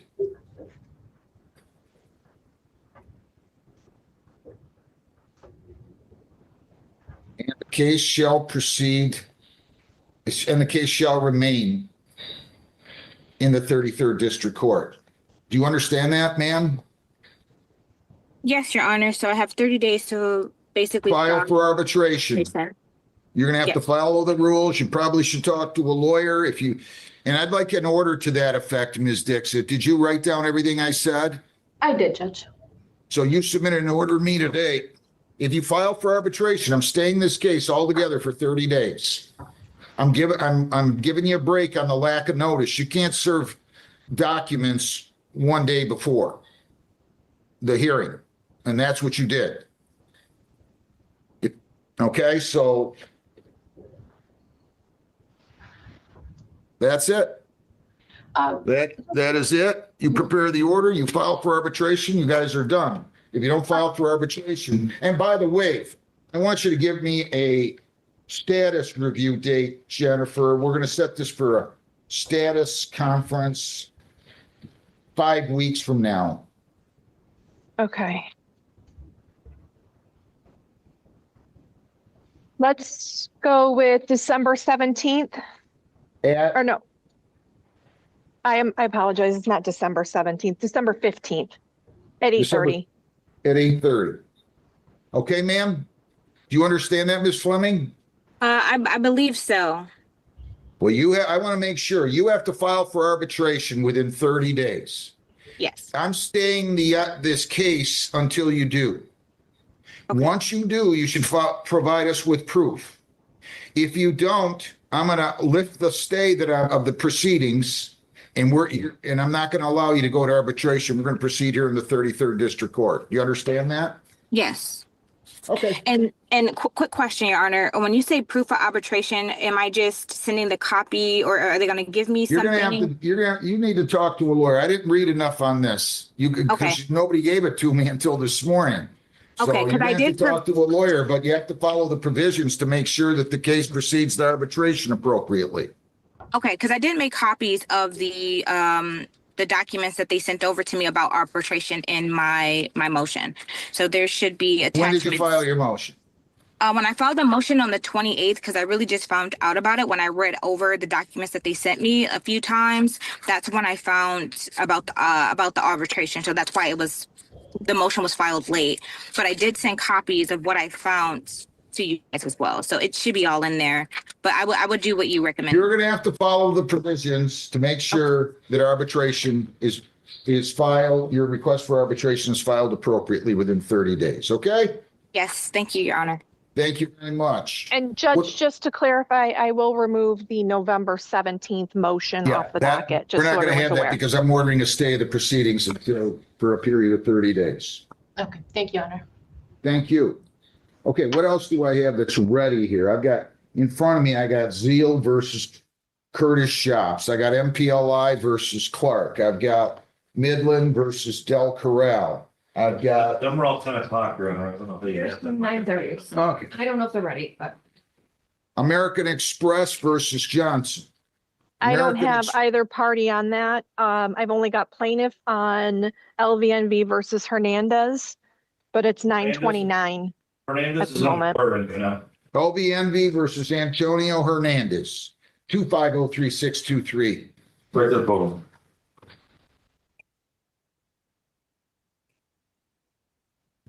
Good morning. Good morning, Your Honor. How are you? Good, how are you doing? Doing well, thank you. Your- You shut it. Okay.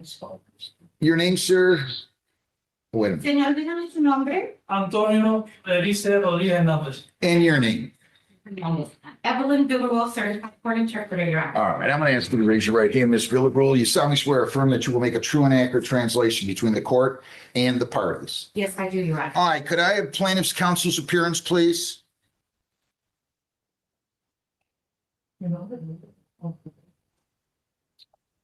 For LVNV, Yes.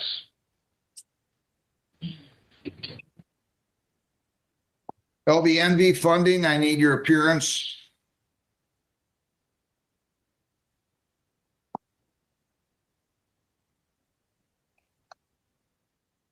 LVNV.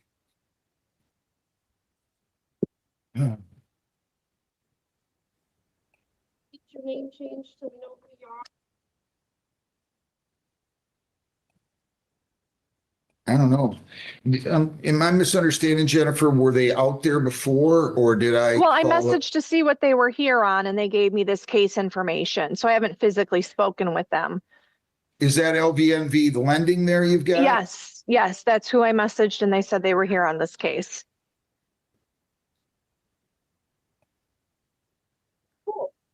Ms. Zagoratis is back though on on MPLI. Okay, I'm gonna do that one. Can you guys have a seat then? I'll be right back with you, but tell LVNV, I got an interpreter we're paying a lot of money to, so I'd like them to log on. MLPI Capital Holdings versus, wait a minute, no. American Express versus Robert Johnson Jr., 2502605. All right. Appearances, please, Ms. Zagorowski. Diana Xegaroris appearing on behalf of both defendants, Robert Johnson and Rasheen Clark. Good morning, Your Honor. Andrea Faze appearing on behalf of American Express, P76952. Hang on one second. Can I have a pretrial order? I'm not following. Were these cases consolidated? That I don't believe that they were. I perhaps misspoke myself. I misunderstood. You said you're what the appearing court on behalf said. of Rasheen Clark. He has nothing to do with this case. This is just American Express versus Johnson. Correct. All right. Counsel, what is your P number, Ms. Faze, is it? Yes, it is P76952. All right. And Ms. Zagorowski, what is yours? 32106. All right.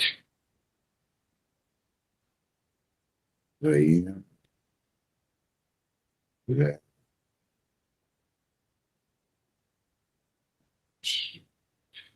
Okay. All right. No resolution here, right? Not yet, Your Honor. None to date, no. You guys just want discovery orders? Yes, please, Your Honor. All right, so we're going to give you discovery until January the 7th of 26. Witness lists are due on December 8 of 26. Jennifer, you're going to give me a trial date sometime in mid-February. Nobody demanded a jury. We're not going to have ADR or facilitation here. Nobody has to file a trial brief. If you want to file one, you have to file and exchange it not later than 7 days before the trial date. We're obviously not going to have a settlement conference. All motions for summary have to be filed and heard not later than 20 days before the trial date. Why don't you give me, if you would, Jennifer, a trial February date. 10th. 10:30. I should probably go a little bit later because. Later, the 24th Yeah. then, February 24th, it's still at 10:30. Your Honor. Is that good with you two? Yes, Your Honor. Fine, that gross? defendant. Okay, February 24th at 10:30. Thank you both very much. Ms. Zagorowski, you said you have another case here, right? Yes. I had a little bit of IT problem. When it's raining, that happens. And I work remote, so. All right, so let's do MPLI Capital Holdings versus Rasheen Clark, 2502388. And yet another pretrial order. Mr. Bodine, are you on this one? Yes, Your Honor. Okay. Can I have your appearances, please? Good morning, Your Honor. Sean Bodwine, P71644 on behalf of the plaintiff. Diana Sagararas appearing on behalf of defendant P 32106. Just give me 1 second, please, you two. I promise you I'll get you out of here real quick. O'Doyne, 71644, pretrial held on the 3rd. Ms. Zagaroris. Give me your P number again. I'm sorry, 32104, did you say? 32106. 106, okay. Same thing I'm gonna set up on this one, January 7/26, discovery cutoff. Nobody demanded a jury. We're not gonna have ADR. The trial date again will be, February, what did you give me, Jennifer? The 27th? 24th, Your Honor, at 10:30. 24th at 10:30, no settlement conference date. I'm putting down 1/2 hour for trial. Witness lists are due by December the 8th, December the 8th. No, you don't have to file a trial brief. If you choose to, you have to file it and exchange it not later than 7 days before the trial date. And all motions for summary have to be filed and heard not more than 20 days before the trial date. I think that should cover it with you two. Is there anything else either one of you need to bring up here? No, Your Honor. Nothing from defendant. All right, you guys have a great day. Thank you very much. You too. Thank you. Thanks, Sean. All right. Your Honor, the attorney is here on LVNB. LVNB versus Antonio Hernandez, file number 2503623. All right. Good morning, everybody. Again, your names? Can I have another? Good morning, Your Honor. Matthew Kuipers on behalf of the plaintiff. I need to please. Okay. And just give me 1 second here, please. And I already swore in the interpreter. I didn't realize you weren't out there. Mr. Kuipers, your P number is 71348. That's correct, Judge. All right. And this is 11-3. This is LEMV. All right. So again, you're still under oath, Ms. Villarreal. Sir, tell me your name again. Díganos tu nombre. Antonio Rodriguez Hernández. Antonio Rodriguez Hernandez. This is a pretrial. I'm going to set dates. Everybody has to file. Mr. Kuipers, how much is owed on this? Let's see. $990.71 plus costs. Do you agree that you owe that amount, sir? ¿Está de acuerdo que eso es una cantidad que usted debe, señor? No. You don't owe it? ¿Usted no debe eso? No. How much do you owe? ¿Cuánto debe usted? Yo nunca he tenido una deuda con esa compañía. I've never had a debt owing with this company. This was an assignment, Mr. Kuipers? Correct, Judge. The original creditor was Credit One Bank, and it was subsequently assigned to LVNV Funding, who's now the holder in due course, yes. Credit One Bank was the original Así que aquí creditor on the account. originalmente They assigned it to LVNV. Did you ever have an account with Credit One Bank? alguna vez tuvo una cuenta con Credit One Bank. Sí. Yes. Do you have any reason to dispute the amount that they're claiming? Tienes razón para disputar la cantidad que ellos dicen que usted debe. Sí. Yes. How much did you owe Credit One Bank? ¿Cuánto usted la que quedó a deber a Credit One Bank? $500. $500. It continues to run, and you know that, right? Continúa en derecho. ¿Usted sabe eso, verdad? Yes. Yes. Do you want to try to go in and resolve this? Because he's going to get stuck with the cost of reimbursing this interpreter, and I hate to see that happen to anybody, but especially over a $990 or $500 debt. So why don't we take you to a room where you can speak by Zoom to Mr. Kuipers, and the interpreter can be with you in there now. Do you want to try to do that? We're gonna set them up with you right now. John, can you take care of that? And I'll pass the case until you guys come back into court, okay? Thank Thanks, you, Judge. You too. And just in case, Judge, I do have another matter with you at 10 o'clock for Zeal Credit Union. Okay, good enough. All right. Do I have Little Owl Treehouse versus Peridia Jackson? Judge, they're coming out of the breakout room right now. I had placed them in to speak. They're on Zoom. 2504044. Ms. Jackson, good morning. Your name?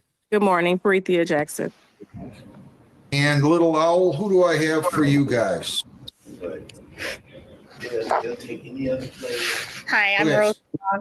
Wait a minute, somebody needs to start the video for Little Owl Treehouse. Okay. Did it start? Yeah, you're in the courthouse, huh? Yes. All right, what is your name, ma'am? My name is Rose Milano, Can you spell it? Milano. Oh, and first name is Rose? Rose, R-O-S-E. Wait a minute, say that again. R-O-S-E. And then Milano, M-I-L-A-N-O? Yes, sir. What is your position with Little Treehouse? Office manager. And you have knowledge of the facts and circumstances of this case? Yes. Ms. Jackson, do you owe this money?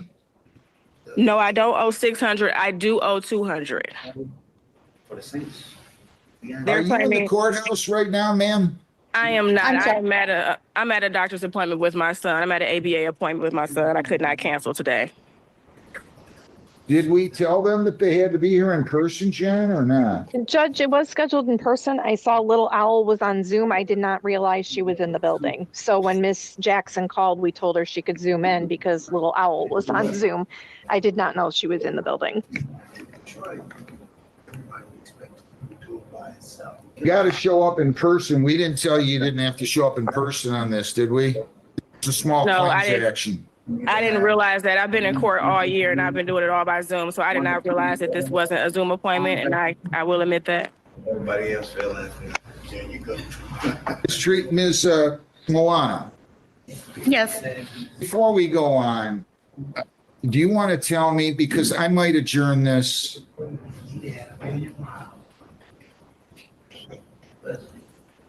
If Barry had anything of a. I'm sorry, I didn't hear the question.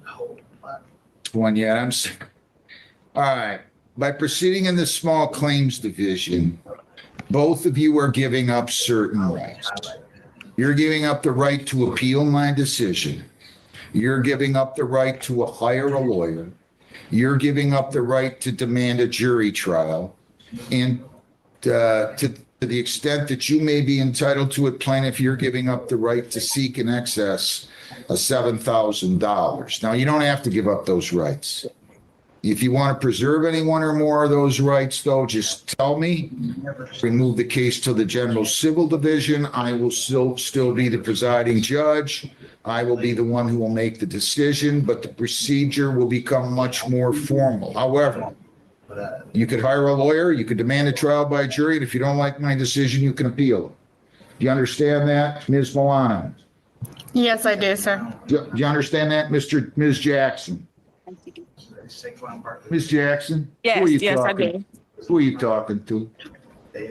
Like I said, I'm at an appointment with my Who son. are you talking to? Who are you talking? I'm talking to you right now. When you look to your right, who were you talking to? I'm at an appointment with my son at an ABA center. I'm still having childcare issues at this time. Who were you talking to? I'm telling you, the person that is with my son at the ABA center, at the autism center, he's at an appointment. They brought him out for a minute to me because I guess he was crying, and they're going back in now. You wish to give up those rights and proceed here, or do you wish to give up those rights and proceed here, Ms. Milano? Yes, sir. I still might adjourn this, but I'm going to try right now. I'm going to ask you both to raise your right hands. You solemnly swear or affirm under penalties of perjury that the testimony you'll give in these proceedings will be the whole true self you got. Ms. Milano? I do. Ms. I do. Jackson? Okay. Yes.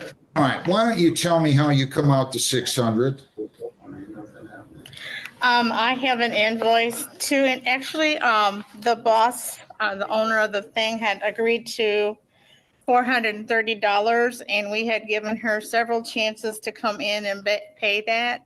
And each time she was supposed to come in, she never showed to pay any of it. So now it's $430, which includes late fees, and it's also going to include court costs. Okay, let's talk about how much she had in child care expense there without late fees. She was, let's see. It looks like she was $100 a week for her child because he did not attend full How much time. was the balance how much is the balance excluding costs or late fees? $430 plus course costs. But what about the late fees? I want you to exclude the late That's fees. included in there. It was $230, and then he included the late fees and brought it up to $430. And then add court costs. Slow down. I want you to just answer my question. Forget the late fees for a second. Was the balance that she owed you only $230? Yes, sir. How much did you include for late fees? He only included $10. $10, how often? He just added $10. That was it. So it brought it up to $430. Wait a minute, come on now. Oh, You I'm gotta sorry. I'm You gotta so listen to my confused right now. question. Wait a minute. You gotta listen to my question. You gotta be more specific. If she only owed $230 in childcare expense, he charged more than $10 in order for you to get to $430, right? My original thing was that she owed $600. She never Oh. paid anything on that. Ma'am, I did. Okay. you guys, listen to me very carefully. I want you to listen to me, please, Ms. Yes, sir. Milano. I just want to know what she owed for childcare, not filing fees, not service fees, not late fees, just for childcare. What was her balance? She owes $400. No. Ms. Milano, wait a minute. You got to listen to me, ma'am. You bounced all over. I'm so sorry. You said it was Okay, my papers- $430. And then you told me. Then you told me My it was paper $230 says and there were $10 $230. in late fees. $230 and 10 is $240. You want her to come in? Yeah, why don't you come in here? Okay.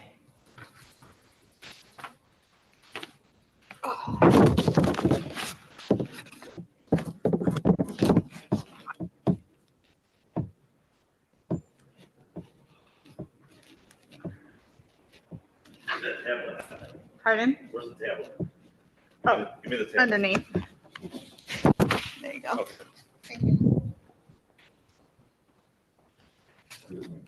Hang on.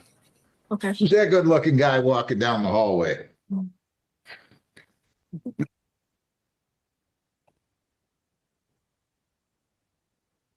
Lord Jesus. They'll be here in a second. We'll resolve this, Ms.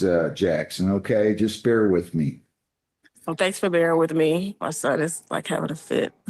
I'm sorry. I really am. Come on up here, Ms. Milano. Now, I want you to listen to my question. First, you said 430. Forget about what you said. Okay. I want to know if you just include the child care balance. Forget the late fees, forget the costs, forget the filing fees. How much would she owe you if there was no interest, no late fees? $200. You said 230 to me 10 minutes ago, 5 minutes. 100, and then he added court costs or late fees, which made $430. How much are the late fees that you charge? They must spend $10 per week, sir. Well, they're not gonna pay. How much did she pays $100 a week for a child? Yes? No. Is that true or false, Ms. Jackson? The original balance, so at this time, my son was no longer attending the center. I took him out because I couldn't afford to pay anymore. The balance was $600. I made a payment plan with them to pay $100 weekly. I paid up 400 of it, and then the last 2 weeks I did not pay. I'm going through a divorce, and I could barely pay my mortgage, so I did not make those last 2 payments. However, I never ran from the payments. I responded to every email. I always They kept in can't contact. charge, yeah, they can't charge. Do you realize how obscene that is to charge $10 on a $100 bill every week? I mean, I want to go into that business. I mean, I feel badly for people or companies like this that are not paid. Okay? But you can't do that. How much was the filing fee? Jennifer, I want you just to double check this for me. The filing fee was $48. Did you have any service fee, ma'am? No, she signed for it, didn't you? Yes, I did. All right. Well, I'm going to give them a little bit of late fees, but it's not going to be anywhere near. Is there anything else you want to say, Ms. Jackson? No, I never, they know I've been in communication with them the entire time, and I've never tried to not make the payment.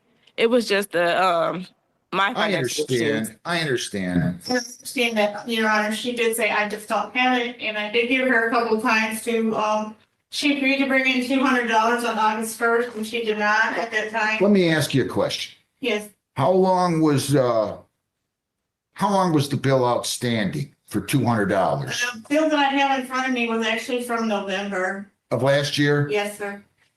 All right, here's what I'm doing. Have I let everybody finish, or does anybody want to say anything to me here? No, I'm into owing a debt. I'm sorry, I didn't hear you, ma'am. I said, no, I don't have to say, I don't need to say anything else. I do admit to owing the $200, but not the $600. That was my only issue on the paper. All right, I'm going to go. Is there anything else you wanted to say? Anything else? No, sir. Here's what I'm doing. I'm giving you the 200. I'll give you 50 more in late fees, but you can't charge $10 a week. $48 in filing fees. The total's $298. Now, Ms. Jackson, you said you're going through divorce. I get it. I can set up a payment plan for you. Can you pay $50 a week? Yes. Starting when? Can I start next week, not this week? Yeah. What day? I have to look at the calendar. I don't know. Just tell me the day of the week. What day do you get paid next week? You get Friday. paid on Fridays? Yes, I get paid on Fridays. Then let's start it on the 17th. You pay $50 bi-weekly, okay? I mean weekly. $50 weekly starting the 17th. You have to pay it direct to them. Okay, I can do that. Okay? I wish you well. We're going to send you a copy of the judgment, Ms. Jackson. We're going to give you a copy of the judgment, Ms. Milano. Okay. Wish you both well. Thank you very much. Have a great day. Thank you. You too. Bye now. All right. Mr. Kuipers, you ready on this? Yes, Judge, we have a. I'm sorry, consent judgment. LBME versus Hernandez. John, this one has to go down this city. This is 2503623. All right, you're still under oath, Ms. Villarreal. Your name again? Antonio All Rodriguez. right, Mr. Kuipers, your name? Matthew Kuipers on behalf of plaintiff, Your Honor. What did you come up with? We came up with a consent judgment, if I could place the terms on the record. Absolutely. Go ahead. It'll be for the agreed upon amount of $842.10 at over 10 months, so $84.21 per month. And that is to start. I forgot to get the start date, Ms. Hernandez. Can you do it by November 15th? Do you understand everything that Mr. Kuipers just said? ¿Y usted ha comprendido todo lo que el señor Kuiper acaba de decir? He says that you've agreed to pay $842.10 over 10 months at the rate of $84.25 each month. Él ha dicho que usted está de Do acuerdo you agree to that? a pagar $842.10 pagar 10 meses, cada pago de $84.25. Y ese es su acuerdo, usted ha dado su consentimiento. Sí. Yes. When can you make your first payment? ¿Para cuándo puede usted hacer su primer pago?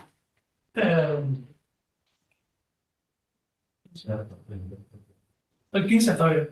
The 15th would be fine. Okay, beginning November 15th. That good with you, Mr. Kuipers? Yes, Judge, and at this time, I'd ask permission from defendant to sign his name onto the consent Take care judgment. of that.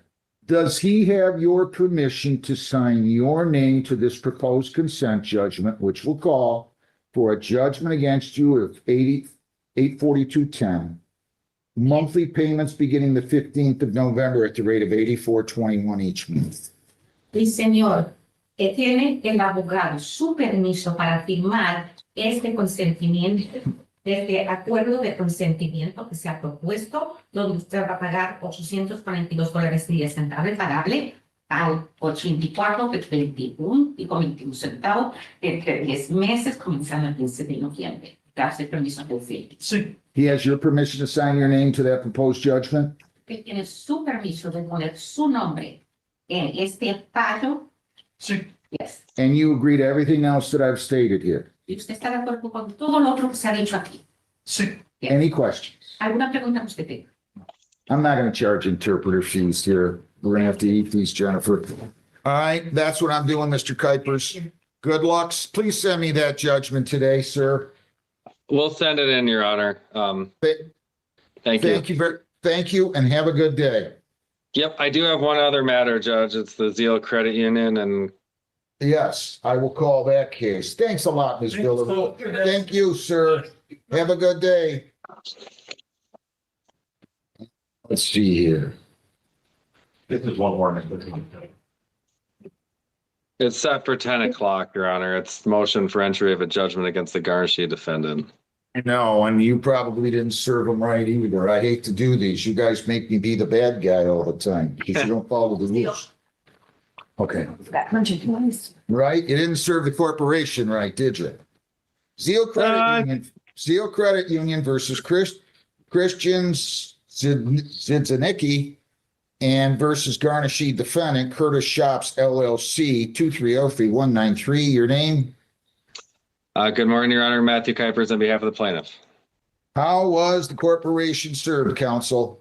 I am looking right now, Judge. My apologies. Judge, I did attach all the proofs that were filed on this case to your packet.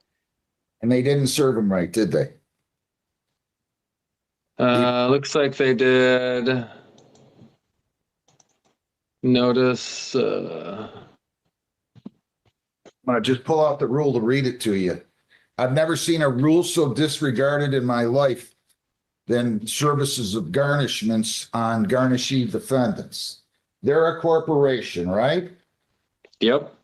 All right, so you're gonna have to show me and tell me how that you served the company that complies with the court rule. They served them via first class and certified mail on May 27, 2025. Hang on one second. Maybe they did in this case.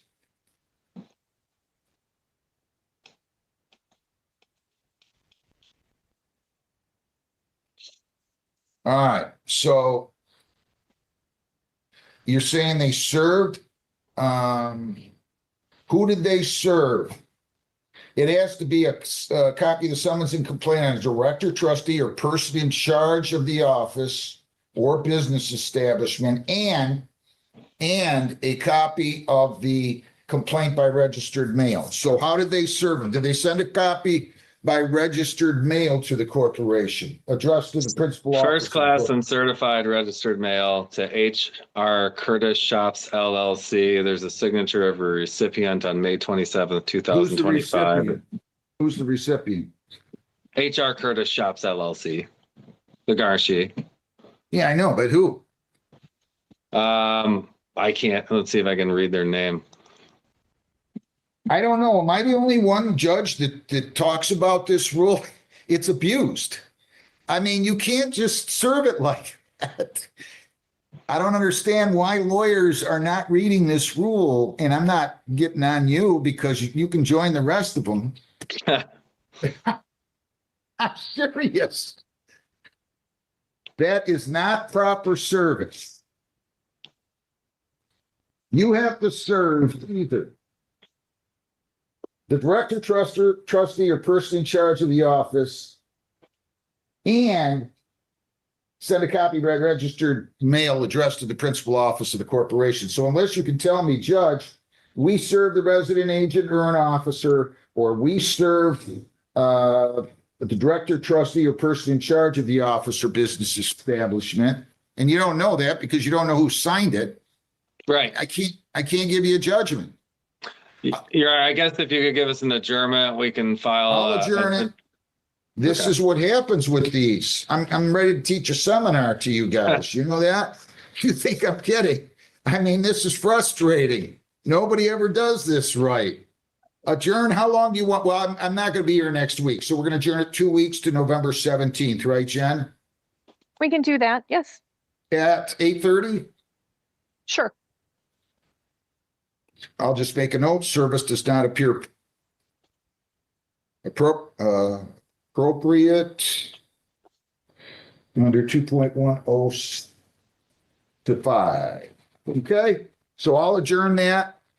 We will see you here then. You have a good day. Anything else, Mr. Kuipers? No, that's it. Thank you, Judge. Thank you for your help. Bye now. Bye. Oh, I'm sorry. That's one that has to go down there. These are stain proof. Discover versus Katrina Gray. File number 2404417. Whatever. Yep. Wait, somebody give me this. Just keep it. Yes. You want to just keep it? Yeah.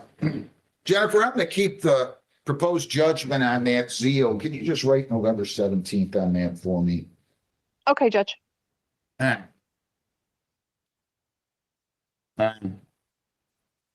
Where do I have this? Do I have Discover Bank? Yes, plaintiff's counsel's present. I don't have defendant's counsel. How you doing, Mr. Clark? I'm well. How are you? Not bad. Where is Ms. Gray or Ms. Palon? I have She's not. Not had her right? check in yet. No. Let's do Midland Credit. Midland Credit versus Rolando Del Coral. Do we have that one? They're in a breakout room, Your Honor. I'll tell you what, I think these are the last two I had this morning, right? Yeah, 10:30. There's All right, two then. at 10:30. All right, well, let's take 5 minutes and let these two talk it out, and then I'll come back out, okay? Thanks, Mr. Gray. All right.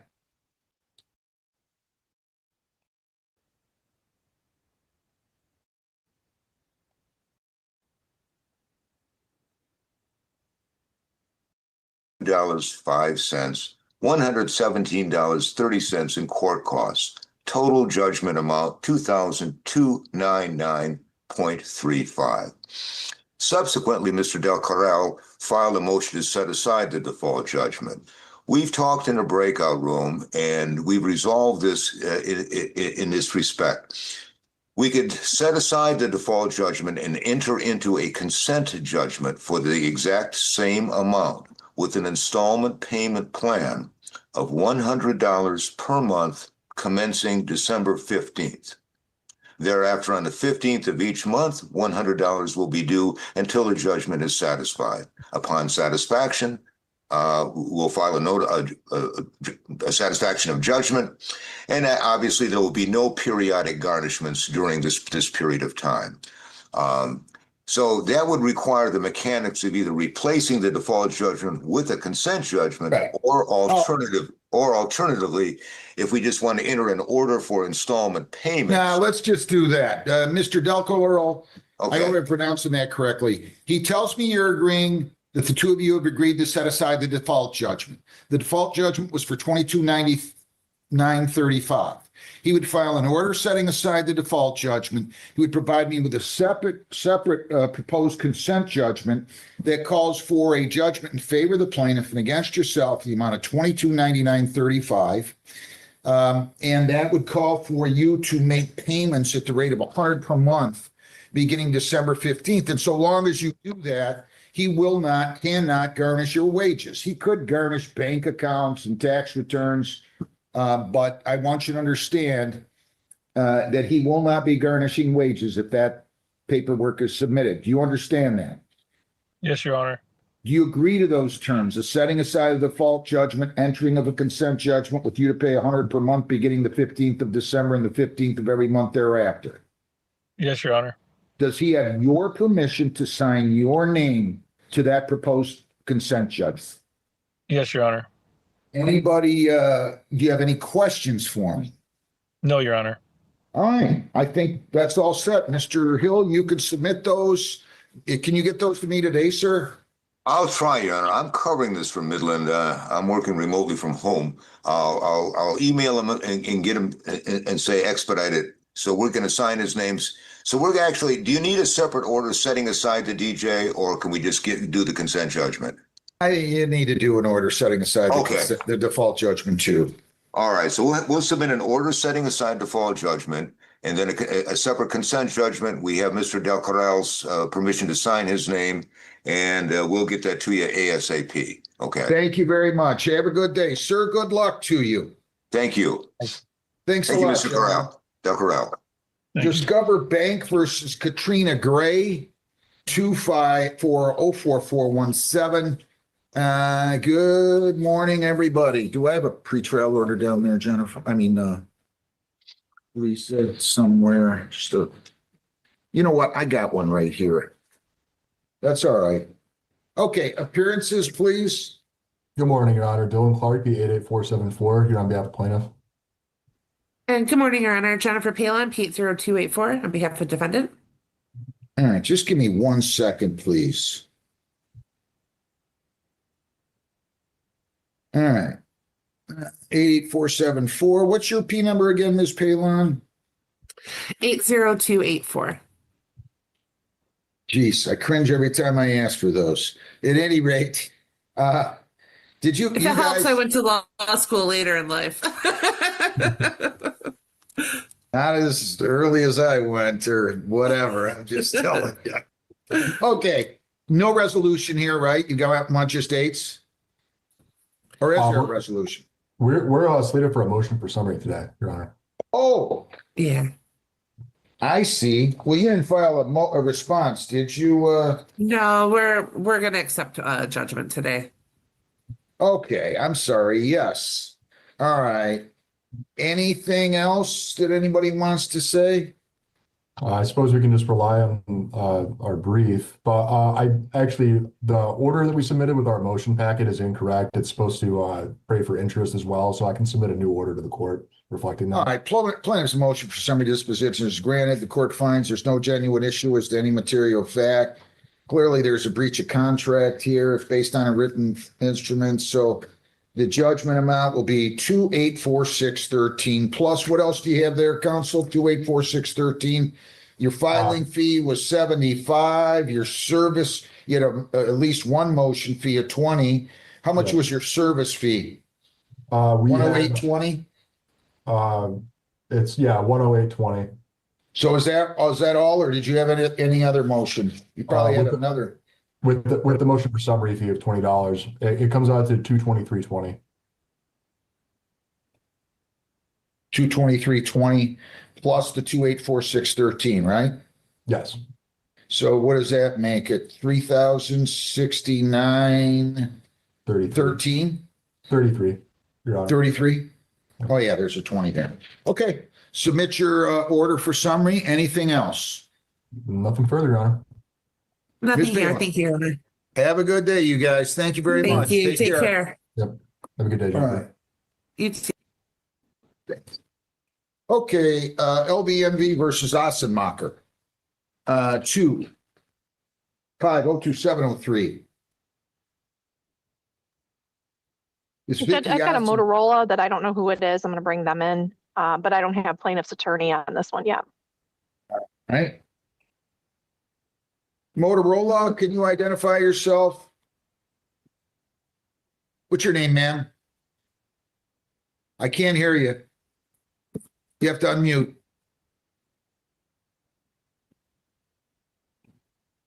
Can't hear a word. Unmute bottom left-hand corner.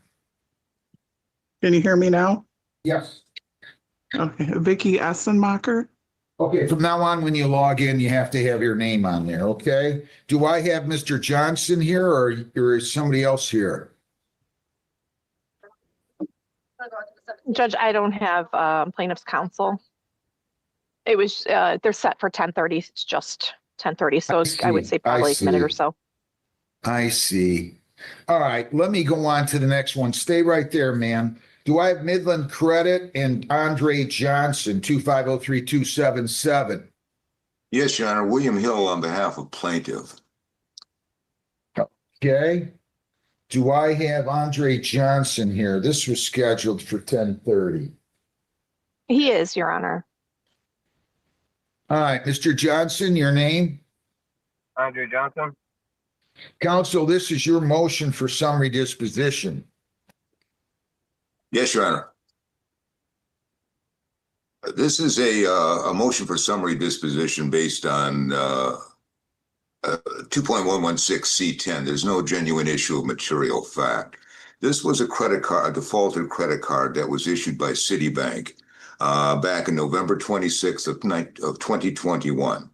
Payments were made, charges were made, payments were made, but the last payment received was in May of 2023, but eventually it went into default and was charged off and purchased by Midland on January 29th of 2024. All of the supporting documents showing chain of title and the transfer of the documents were attached to the motion, along with the various charges. Midland is seeking judgment today in the amount of $2,459.29 plus $123.60 in costs.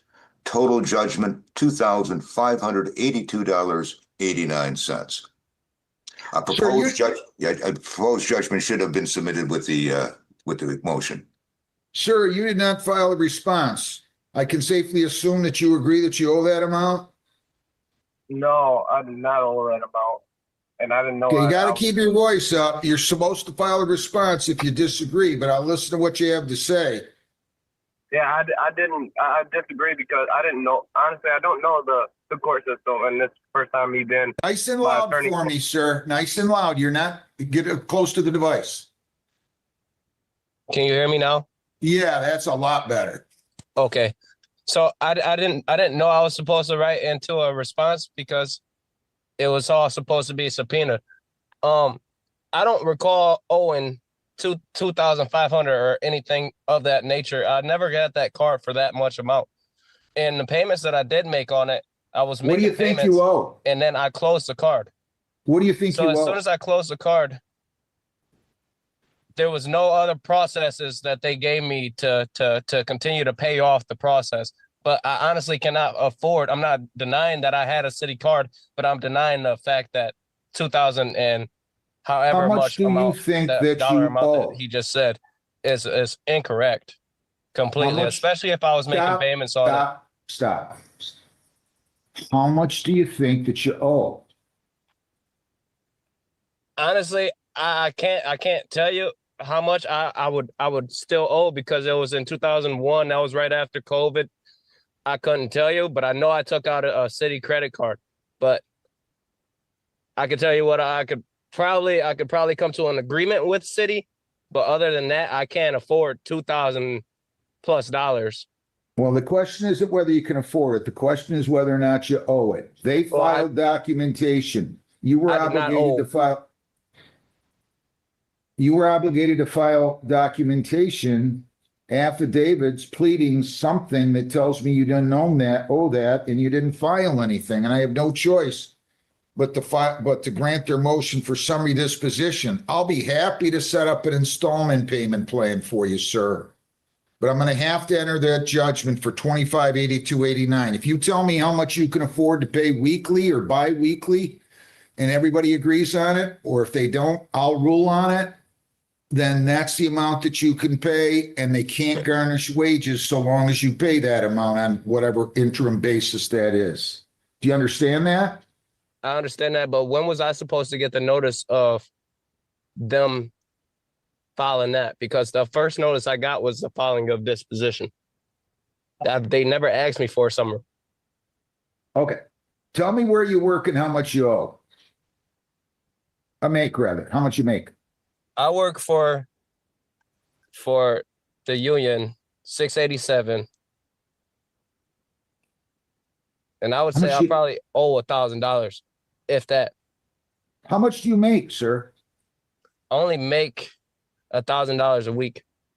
How much per hour? I make $38 an hour. Well, you're making more than $1,000 a week. If you're working 40 hours, you're working 40 hours, right? It's not always guaranteed, sir, in the union. How much can you afford to pay weekly? I could probably afford $50 weekly. Mr. Hill, what do you think? That would be roughly $200 a month. That would be acceptable to Midland. You pay $50 per week. I'm going to start it beginning to November 17th, okay? Okay, but I'm still trying to understand when was I going to get the summons to I don't know what you're talking about. You got the summons a while ago, sir, and he filed a motion. Listen to me, please. What date did I get it? Because I did not ever get it in my mail. I got the summary of disposition, and that's the only piece of paper that I got from Midland Credit. You filed an answer in September, right? Yeah, to say do I agree? And I said no, I do not. Well, that's fine, but they filed a motion. You just said you got the motion. You needed to respond to that. You didn't respond. I did respond. That's the only reason why we're in the courthouse today. I had to file a personal response in handwriting to bring it up to Trenton's 33rd District Court. And this was the next move after that. I didn't get a summary. I didn't get to see their disposition of where these payments are coming from. I didn't see their records of everything that they say they have. I have no idea. Jennifer, can you enlighten me in the trial? I have no knowledge of what they know already. Sure. Judge, their motion for summary was filed with this court on October 2nd. Yeah. I'm pulling up to see what their proof of service said. We still have Mr. Johnson's address as 39 in Trenton on Detroit. Yes. Well, you got the motion. You just said you got the motion a couple minutes ago. No, I got the first letter of being sued. They mailed their proof of service indicates that they mailed it on September 26th, indicating today's court date at 10:30. And who set that? Who set the time? Did we send that out? They sent it out on their notice of hearing, and we sent a secondary notice. Okay, so they sent it to you. We sent it to you. I mean, you have to take action on these things, sir. You can't just come in here and say, I don't know what I owe, but I don't know that. The perfect thing, the beautiful thing about math is there's only one right answer. It's not subject to debate. And that's the thing, but the court system is, there's a proper channel to go through. They only subpoenaed me to be sued. It was a yes or no question. Do you owe this amount? Yes or no? I told him, no, I do not owe that amount. I'd have gotten no, like I said, I have no records of what they see, of what his charges are, of what I've paid. I have no knowledge of what he's looking at. It's only fair for me to know what he's looking at if he's looking for me to have the same information. They sent you the motion for some. They sent you the, listen, they sent you the motion for summary disposition. That means that you're instantly going for the full amount. You gave me no chance to fight. Mr. Johnson, I don't know what you mean when you say that. There was no pretrial conference. I've never met with this man to come to a settlement agreement. I've never came up with anything with Midland Credit. Nothing. They have the right to file a motion. Instantly going for the disposition. You keep interrupting me. I'm not understanding you. Well, let me be clear. They filed a motion. They sent it to you. You needed to respond. You filed no written response. You didn't file any affidavits. You didn't tell me that you don't owe this much by affidavit, and you didn't tell me how much you owed. I asked you verbally. You said you did not know.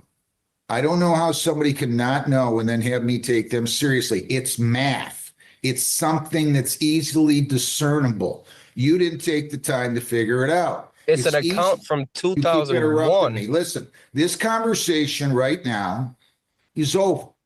And if you want to file a motion for reconsideration and provide me with documentation that changes my mind, I'll be happy to consider it.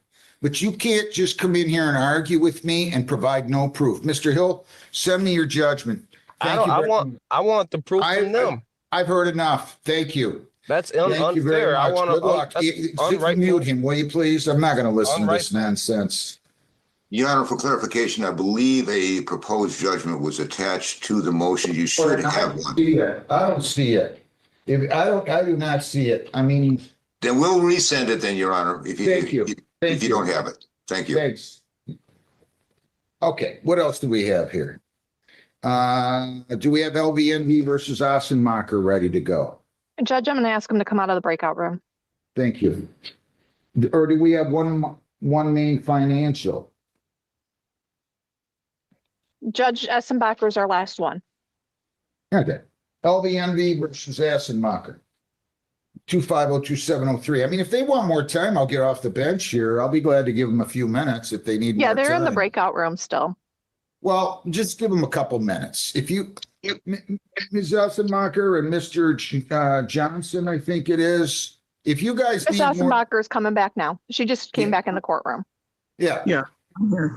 Mr. Beach the is lawyer we're just at? waiting for him. Michael Beach, he should be out in just a second. Oh, okay. Let me wait for him, man. Just give me a second. All right.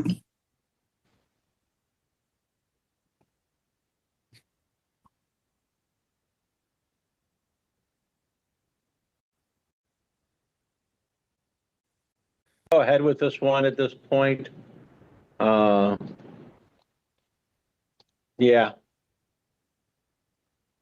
You sure? I mean, if you need more time, I'll give it to you. No, I just don't think it's going to resolve, honestly. So we might as well just go forward with the motion. All right, LVNV versus Ossenmacher, 2502703. All right, your name? Good morning, Your Honor. For the plaintiff, Michael Beach, BEACH, P45459. Good morning, Mr. Beach. Ms. Ossenmacher, your name, ma'am? Vicky Ossenmacher. All right, so he claims that you owe them $3,015.27. Do you agree that you owe that amount? No, sir. How much do you owe? I don't know anything. It was fraud. You don't know? No, sir. It was fraud? Yes, I've told them that. Wait a minute, let's slow down. Let's slow down a second. Yeah. This was an assignment, right, Mr. Beach? That's correct. The original creditor was Credit One Bank. Did you have an account with Credit One Bank? No, sir. You never had an account with Credit One Bank? No. You're 100% certain of that? Yes, when we had court last time, I told you that my husband was in the hospital. We both were with COVID. He passed away. He had all my ID, my social security card, and some of his credit Geez, I'm cards. sorry. Yes. You mean when you were in here in July? Well, he passed in 21 when they're saying that this opened, and the card, they're saying opened the week that his cards were stolen and he passed away. So there's no way possible. They're even trying to say that, I went on trips, I did this, I was burying my husband and taking care of an 11-year-old child. That's why I made a police report, which they said several times that they got. And then they, last week, I talked to the lawyer and he said, well, I'm not sure if we got it or not. I said, well, the court's coming up. Can I email it to you directly? And he said, yes. So I said, well, did you receive it? And he said, yes, I'll forward it. But this lawyer today is telling me he doesn't even see it. I said, well, I have it right in front of me. So this is like several times I've given it to him. It's just really put me under a lot of stress.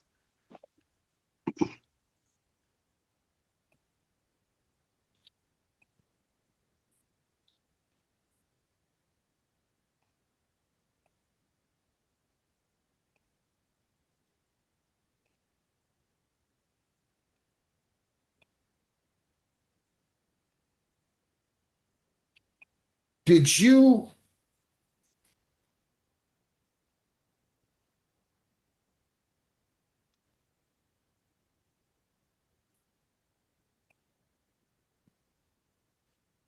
Did you send her any of the statements? Your Honor, she was All right, I provided. see. Yeah, Here's what I'm doing. motion, yeah, Ms. the motion for Ostenbeck, summary. I want you to listen to me very, very, very carefully. You can't just write a letter on an answer and expect that to carry the day. They filed a motion for summary disposition. That means that you have to show me that there's some kind of issue of fact by way of depositions, interrogatory answers, sworn affidavits of yourself or others. Some kind of, listen to me, please. Yes. Some kind of pleading that raises a question of fact. I can see you arguing fraud before, but now we're down to the final episode here. Please listen to me. I've been interrupted by the last guy enough. I don't want to be interrupted anymore. I'll give you a week or 10 days to file a response, but you're going to have it in appropriate form. You're going to have to raise a question of fact other than saying somebody must have committed a fraud. You're going to have to look at his credit card. Now, I don't have the exhibits that were attached, but maybe the exhibits will spell out that you were in Tahiti and you can prove that there was a charge incurred in Tahiti, and you can prove you've never been to Tahiti through an affidavit or some other source. Maybe you're going to look at the credit card statements and say, oh, yeah, that's at Myers and Woodhaven, and I always go to Myers and Woodhaven. Now, listen to me, please. This discussion right now is going to be over. We have a trial date, December 1. I'm going to let you file a motion to respond. Motion for response. A response to their motion for summary disposition.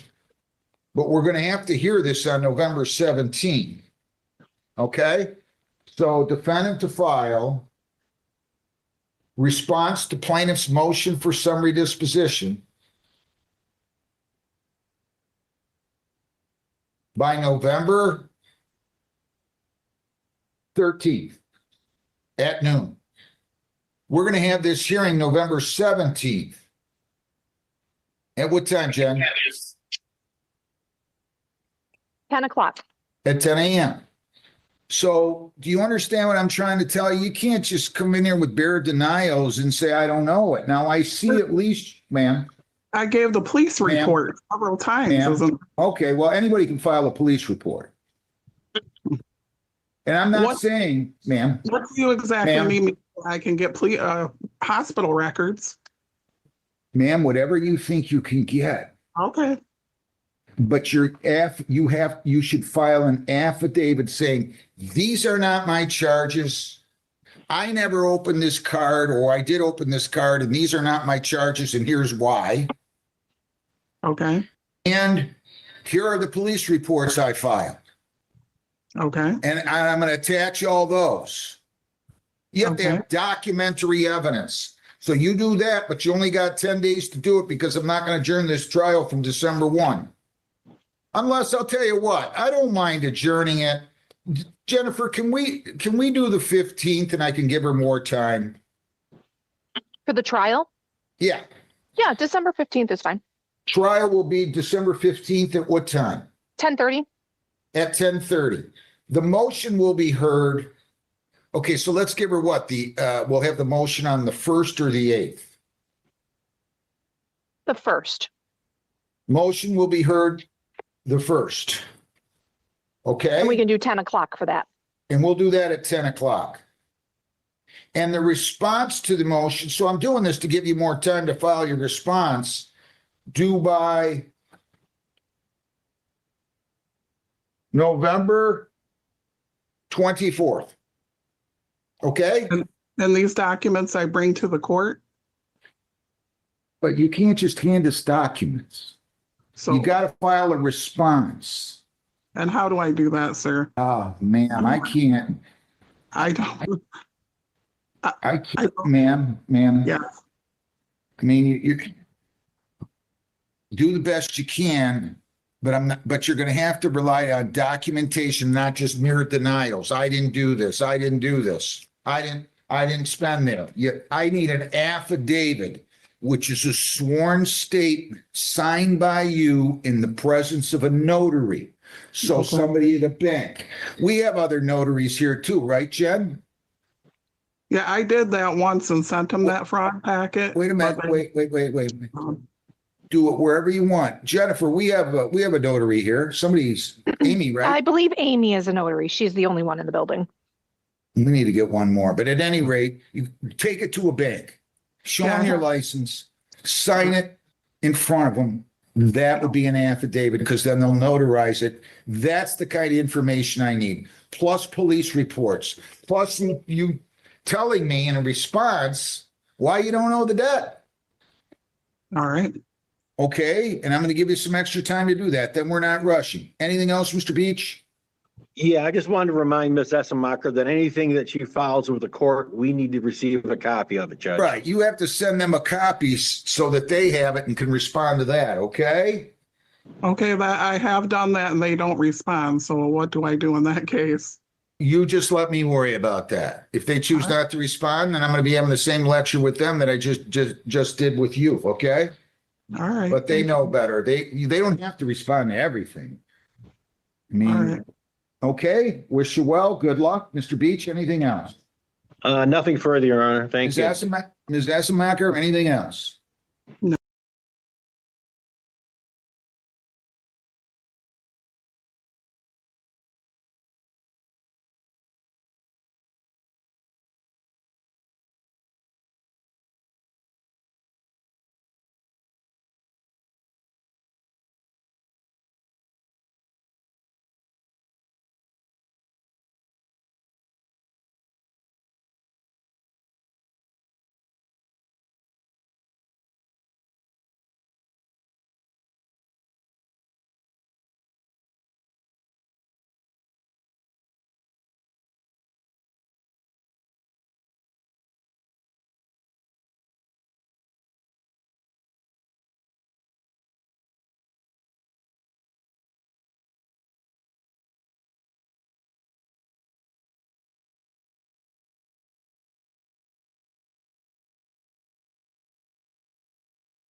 And really don't know all because I have just family sees my mental health taking a steep decline.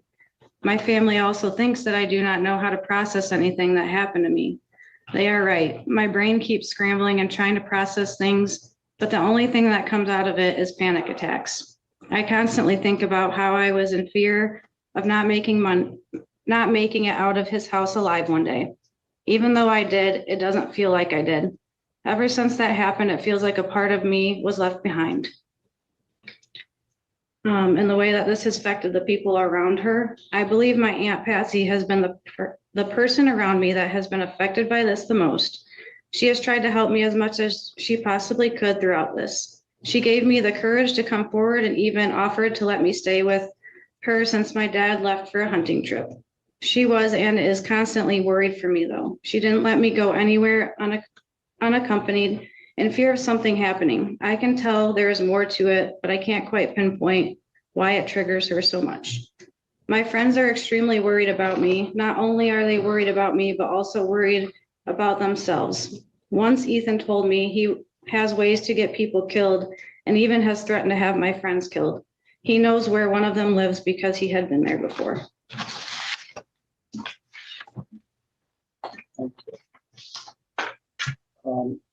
Do we have sound yet? Can you tell?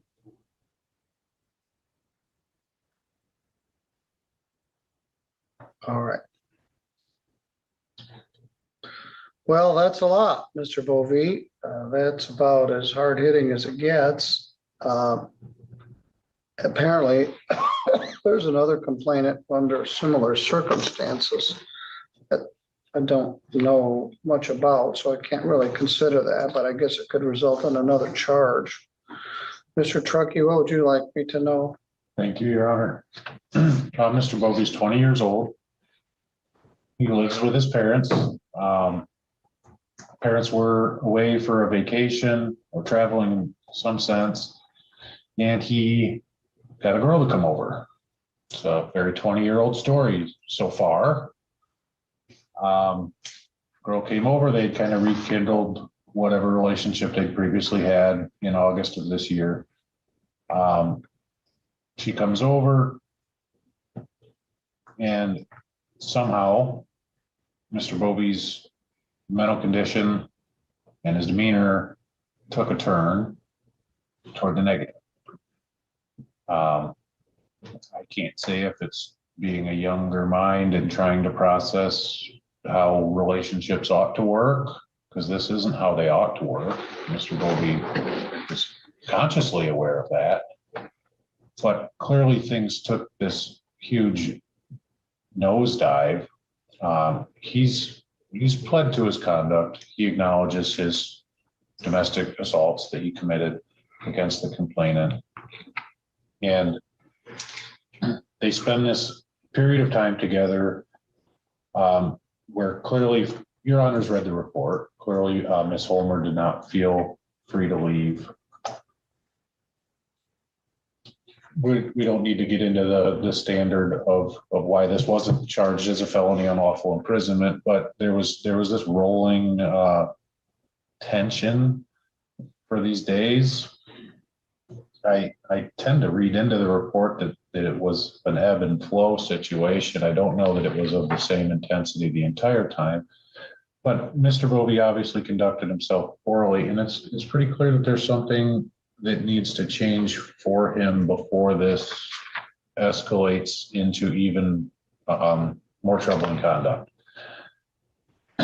One thing of note is that Mr. Bovey's father, charges were requested against him because he did see this, and not asking for him to be charged, but he felt that this needed a course correction as well. And he may have assaulted Ethan. When the parents got home and find out what's going on, it caused an uproar in the family. So there are adults in Ethan's life, more mature adults, that are aware of the negative issue here and willing to assist society in repairing Ethan to not be this kind of person. I cannot even begin to explain to you why this happened, other than love and youth are complex and apparently sometimes cause wires to cross. But Mr. Bovey does have an appointment with Pivotal. He did a Pivotal intake. He's got appointments scheduled on the book for his own mental health treatment. He's begun taking a sertraline for depression, which was a fairly long-standing medication for him that he had quit during the pendency of this relationship with Ms. Holmer. I'm not going to say that caused everything, but when one ceases psychotropic medication, funny things can happen. I'm unaware of any of this prior conduct that's alleged. I would have been happy to look at it, but I don't have it. So what we're asking is that the court use a probationary period to allow Mr. Bovey to learn how to do relationships. That's what he needs to know. He just doesn't know, and he can't do it, and he's doing it wrong, and he needs to fix it.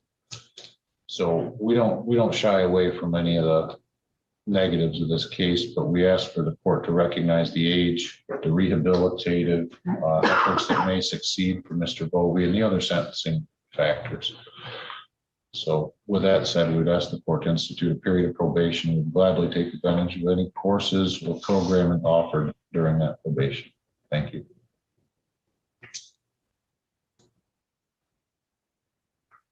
Mr. Bovee, you've heard what the prosecutor had to say, what Ms. Homer had to say, and what your lawyer had to say. What would you like me to know? That I take full accountability for my misconduct. I really do. And I'm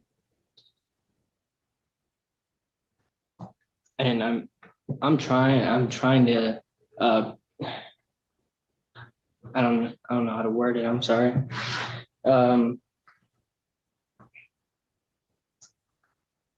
Just take accountability for my Well, misconduct. let me ask you a couple of questions. How did you meet Ms. Homer? It was 2023, and I went to my friend's graduation party, and she ended up showing up later on in the night.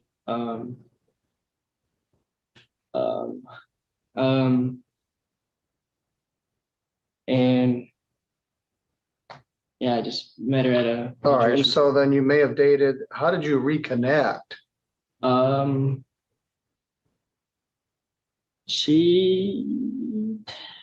of us got a hold of each other on Facebook. What kind of work have you done? Work. Yeah, employment. Employment. I've worked plenty of places. Currently trying to get a job at a plastics factory. Plastics. Where did you last work? FedEx. All right. When did you stop working for them?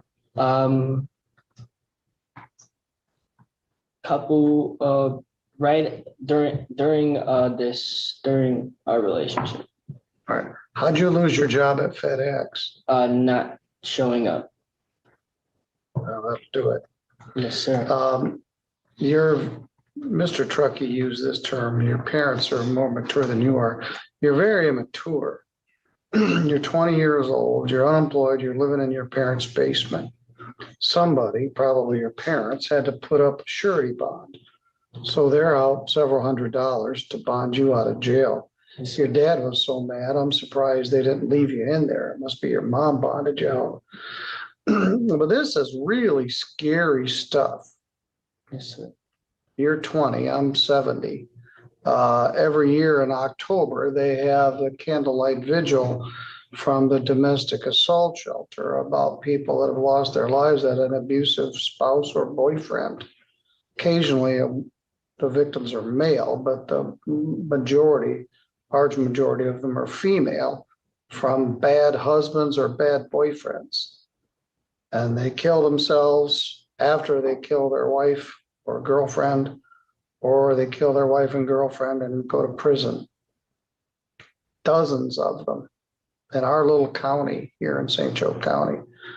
My memory goes back to about 1975. And so, and this reads like one of those. This is weird and creepy. You're very, very needy. You're threatening her. You're threatening self-harm. And as I mentioned, in a number of the cases that a offender kills the girlfriend or the spouse and then they kill themselves. Well, that is not a solution to the question. And as you heard from her, this has been very traumatic to her and has lifetime ramifications. She's going to take a while to get through, all because you didn't want her to leave and you didn't want to be alone. And I could see, as weird and creepy as this was, why she didn't want to be there. The more she wanted to leave, the more you didn't want to let her go. I'm going to do a 24-month probation. You ended up doing just 1 day in jail. So we're going to do 91 days in jail, credit 1. Of the 90 days ordered, 60 are deferred. Fine is 0. You're going to at some point need to get a job. Crime victims' rights fee of $75, a $50 state minimum fee, $150 attorney fee, $960 probation oversight fee, which could be cut in half. You can do this in 12 months. but I didn't want you to be able to do it in 6.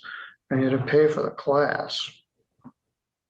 Let's add that up.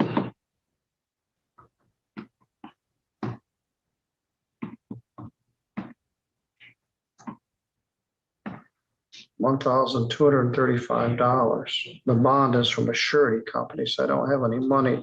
You go into the full domestic violence class. No assaultive or threatening behavior, no drugs or alcohol. It didn't seem to be an issue. And no contact. I don't know if they're going to charge this other case or not. We'll see.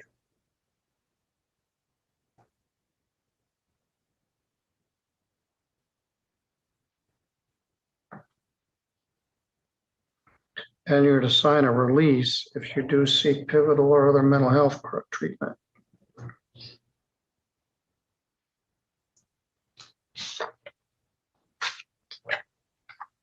There's 2 of these. In the second one, there's 2 counts.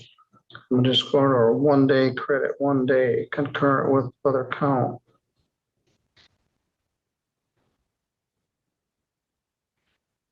They're on probation on the other case. Now you get 5 days a month good time. You're going to have 25 days to sit in jail and think about growing up. And it's going to be very difficult for you to get in a healthy relationship unless you get some treatment. You go into jail now, give your parents a 25-day break and give you pause to think that there's a consequence for your actions. When you get out of jail, you're going to need to check in with the probation department. You're not allowed to have any contact with Miss Homer until further order of court. All right, Mr. Bowlby, now we can turn things around here. Yeah. What's your mom's phone number? Dad's phone number? 269. Sorry. 269 858 635. This too.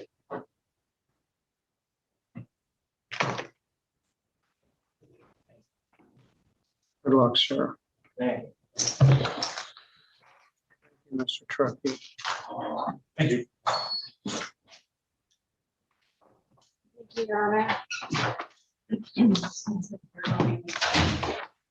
Yeah, we tried tweaking some things. I think we're back.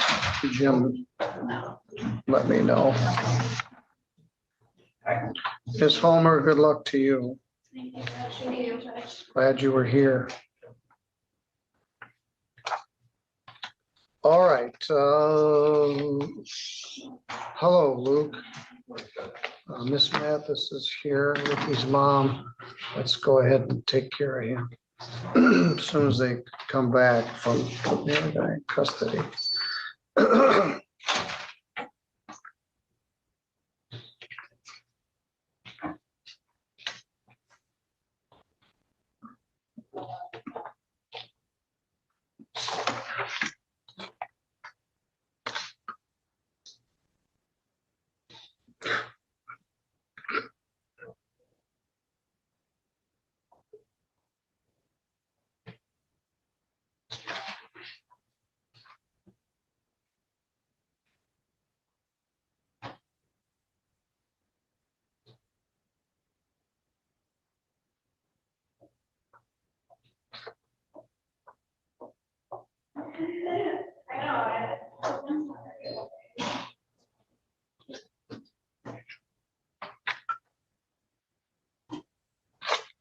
Did you say you thought the credit here was 13 days?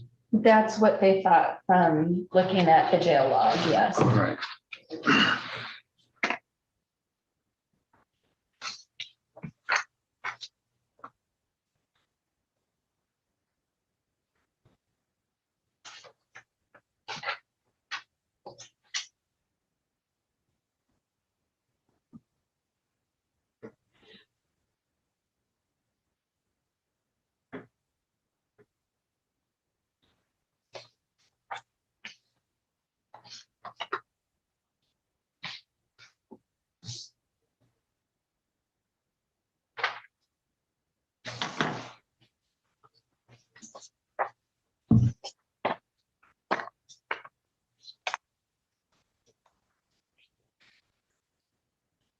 Laura, why don't you take this domestic violence judgments on Mr. Bovee so they can start those before lunch?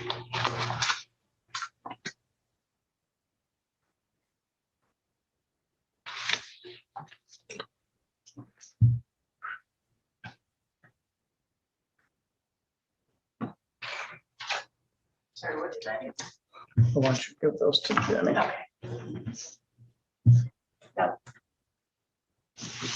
Oops, cases it's.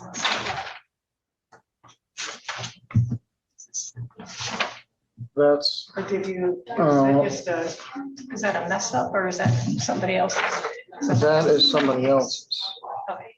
Barker, yeah. That's Barker's Barker. Downstairs. These are both Barker. Both Barker, okay, you know. All right, okay. Thank you. I can hold on to this.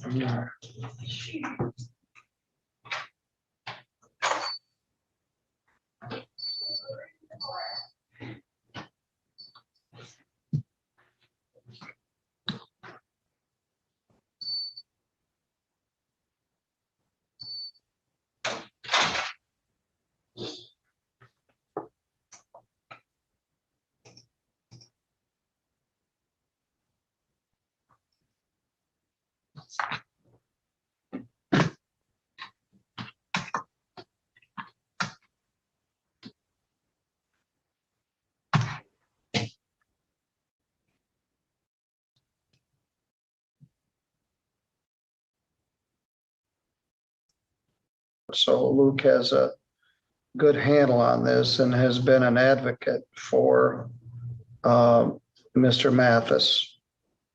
He was rolling into one direction and Rick was rolling in the other. But Miss Canfield, what would you like me to know?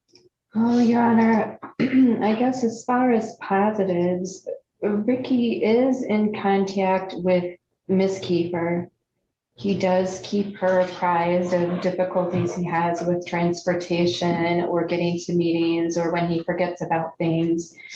He has made extensive efforts to find employment that will work with the program. So I do want to give him credit for those things, but what we have the difficulty with is compliance with the terms of the program. He's still drinking, he's missing tests, he's having positive tests. And I just don't think that he has the ability to stay away from alcohol right now, even though he's ordered to do so. And that would be the healthiest thing for him with his treatment modalities that he needs to complete. He missed an individual session, he missed a group session. Throughout the course of his probation, he hasn't even been able to move to the next phase. Yes, I do think that maturity or lack thereof has something to do with it. But I also don't know that Mr. Mathis has the best support system other than this court and the sobriety court program to try to help him through this either. I know his grandmother was driving him for a period of time to meetings, and then her car broke down, so he wasn't able to have transportation either, according to the report. But a lot of these things are explanations for violations, as opposed to just finding a way and a method to be compliant. He said he could have friends or an uncle help him get to work if he got a job at a certain place, but apparently can't rely on those friends or relatives to get into treatment meetings and probation. So I don't know that he's putting the same efforts into the program that he would be for finding employment, which is concerning. I don't know that he's ready to yet. He is very young and there's a very significantly dangerous pattern developing. So I do think that a significant period of time in custody is warranted because of the violations thus far, and this not being the first one. I don't think that we can leave him in the sobriety court program. I do see that there was not a recommendation for revocation. Perhaps it would be easier for him to comply with the normal term of probation. However, that's not going to work either if he doesn't stop drinking when he's out of custody. And therein lies the rub, I believe, for Mr. Mathis. It'll take away the support of the other participants in the program, but hopefully he'll at least maintain a sponsor, go to some meetings, and do the best that he can on regular probation if the court alters this to such a term. But I do think that the deferred jail as recommended is appropriate. I believe he's got 13 days of credit that should be applied. And I do think that we can no longer leave a position utilized in the sobriety court for Mr. Mathis. He just isn't progressing there. And there are so many others that need it. So I would ask that if he's left on probation, it be converted to just a regular term. Thank you. Laura, I need some copies. Could you make some copies of this judgment for me? Mr. Knopfinger, you do know a lot about this. Angelique came in the middle, but she has a lot of background too. And you got a lot of emotional capital invested in this case. What would you like me to know? Well, a couple things, Judge. I'm of course familiar with Mr. Mathis's history. Talk a little about his criminal history. Yeah, one of those cases was dismissed. I don't see any other criminal history other than the 2 drunk driving convictions. And the purpose of the program too, and the biggest incentive, I think not just for Mr. Mathis, but then also for public safety, is that he has an interlock installed. As of the end of last month, he'd been in the program for 140 days. We hadn't gotten to that point where he could get an interlock. And the reason I think that's so important, Judge, is because if he doesn't get the interlock, his license is going to be revoked for 5 years. And that's going to follow him around whether or not he does a stint in jail, short or long term. He did some work in the program, and I think you'll get, and Ricky owned up to the violations. He usually isn't one for saying deny, deny, deny. No, he owned everything essentially. Even when he gave up, he acknowledged it. But yeah, he didn't. He accepted responsibility as far as that goes. Which is good. And, you know, sometimes that happens. Yeah, he is younger than many of the participants. We've had some participants who have been successful despite their youth. I just worry about his criminal history starting to develop here in terms of suspended license.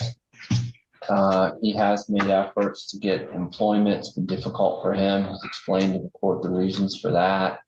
I think it's more difficult to get a job than it was maybe a couple months ago too. So it's sort of a compounding challenge for him.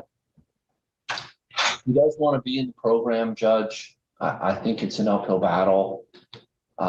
If the court is inclined to discharge him from the program, I'd ask the court to consider the things that he has done. It hasn't been just failure after failure. I mean, he has gone to numerous AA meetings. He has done more than 50 drug and alcohol screens. Yes, some of those have been positive. He has gone to individual outpatient therapy. He has gone to group therapy, and he's attended sessions before, Your Honor. So I really wish that he could stay in the program. Some of these challenges seem sort of separate and apart from the program, right? Getting the job, having the money to pay for the program. And I don't really have the answers for the court today in terms of how that can happen. Quite frankly, Ricky's going to have to figure it out. I just worry about no interlock and then the next 5 years. Well, let's talk about last week or the week before. A young man named Riley really needed to be in sobriety court. He's got 2 drunk drivings in a short order. He lives on Youngman Road in Constantine, and he works at Stryker in Kalamazoo or Portage. Long way. And I couldn't fit him into sobriety court because in part Ricky has taken up a spot. So this kid he's revoked and he won't be able to get his license. We sort of reserved it thinking maybe if he could come in. The other thing, he's the same age as Ricky. And we've come to the conclusion that 23 may be too young to be able to do this. Mr. Mathis, I'm going to hear from you in a minute, but in the core there is a good kid. But you keep shooting yourself in the foot. We took you in the group despite your Facebook posts of white boy Ricky holding a bunch of money and a gun and acting like a thug. We thought, well, maybe we can make some progress.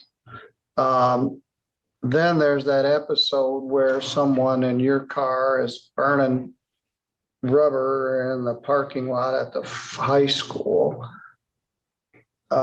Sure looks like you in the driver's picture to me, but you said, oh yeah, I let somebody borrow my car.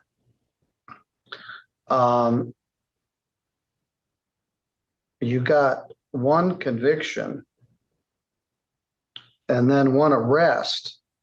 And it would seem like being arrested would be an impetus to not get the third one. And this one was bad. You were drinking with your dad, shots, beer, burning out in your neighborhood, setting your car on fire. Just bad, reckless, young, high testosterone, low impulse control behavior. And we wanted to try to intervene because we thought there was and I still believe it, there's a good kid in there. You've been very respectful to me many of the days you would wear a coat and a suit to court. And you were trying to do this, but there were so many roadblocks. One of the issues, you had that job at International Paper, and we were trying to finagle this and make that work. And then you lost that job and you were going to get another job. And you didn't have a license. Everybody in sobriety court doesn't have a license. Every single person, at least to start. And it's hard. And when you're young,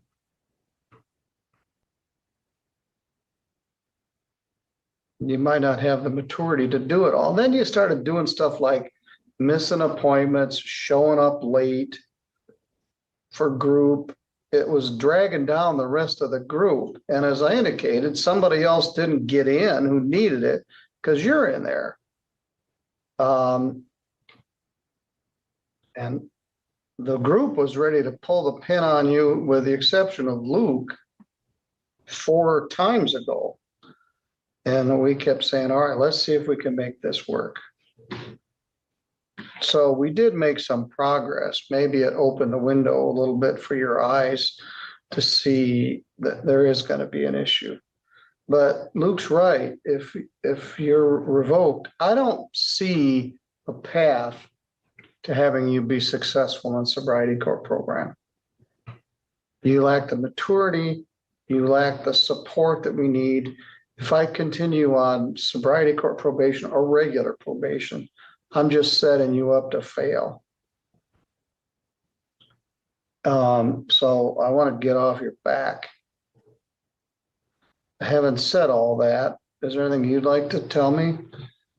Yeah, I think either decision that you decide to make, I haven't necessarily been set up for failure. You've given me a sense of structure, I guess. So starting to do celebrate recovery in jail to continue my sobriety. And I do have the tools that I need to know now from sobriety court to continue my sobriety, whether I do time or not.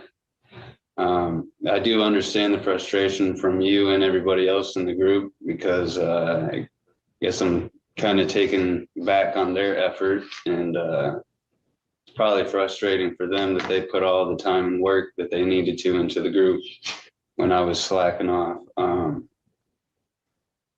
wouldn't say that I'm immature. I think I'm improving in that area due to the group, and I appreciate you letting me join the group in the first place, and I think that's about it.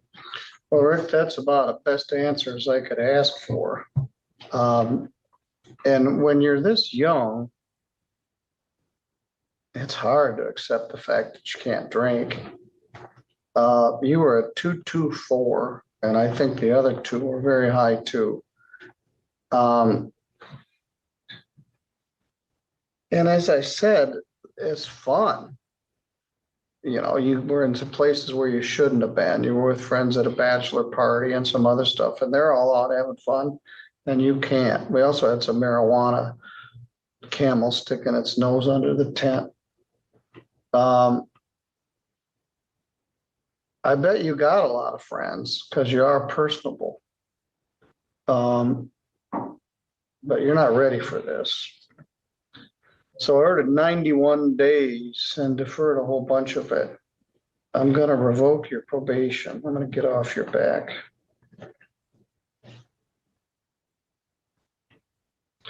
My fear is you're now gonna be on the driving suspended merry-go-round. I'm gonna order 75 days, not 91, credit 13. Leaving 62 days to serve. There'll be good time in there. If you're a trustee, you'll get additional good time. Luke hit the nail on the head. The worst part of this is losing your license. And in order to get it back, you're gonna have to show sobriety. You're a car guy.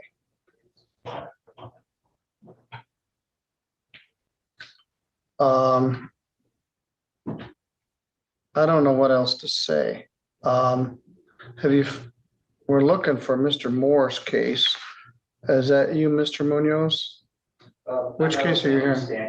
I'm an attorney with David Moore's office. All right, is Mr. Munoz here? He is, I just have to find him. All right, thanks. We'll be ready for him next.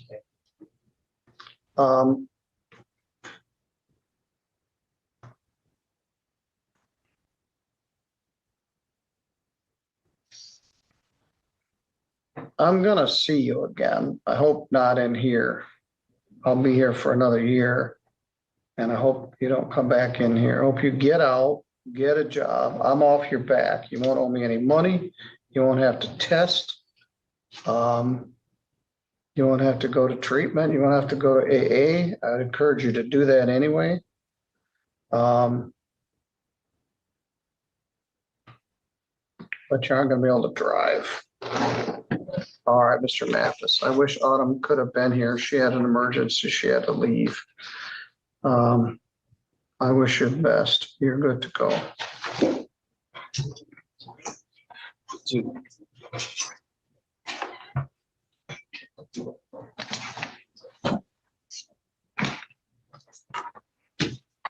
All right, Angela, this next one was an ordinance case, so I'm glad you were here.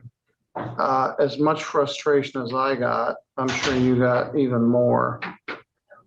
But there is a good kid in there. I hope he doesn't crash into a tree one night. All right, thanks for being here. Okay. Thank you. All right, last we have Jose Manuel Munoz, and we're behind schedule, but his counsel is here. I haven't met him yet.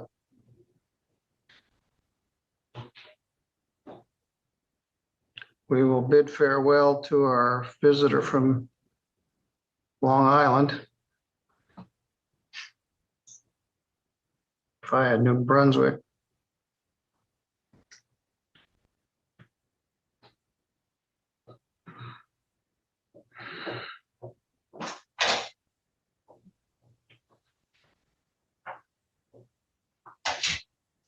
He must not, did he ask you if you were his client? He did. Well, is Jose Munoz here? I don't know. Security has Munoz checked in.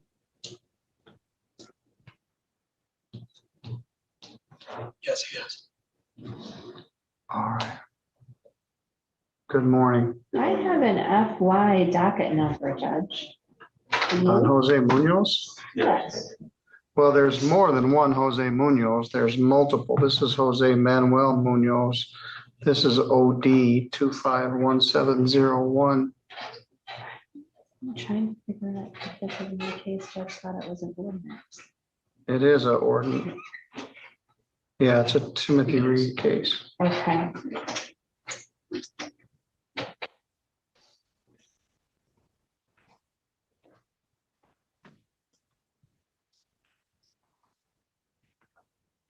I shall take my leave then. All right, thank you. Thanks for your help and Of valuable course, I'm input. gonna prep your prelims for tomorrow. Which one? Because there's about 5 really bad ones. I am running both of your CSEs.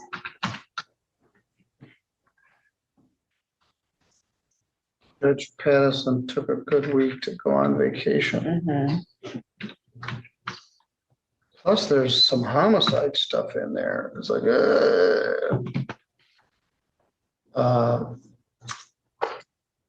all right, I'll well, be doing an attempted homicide in December in circuit. oh, you're gonna try one? Which Yes. case?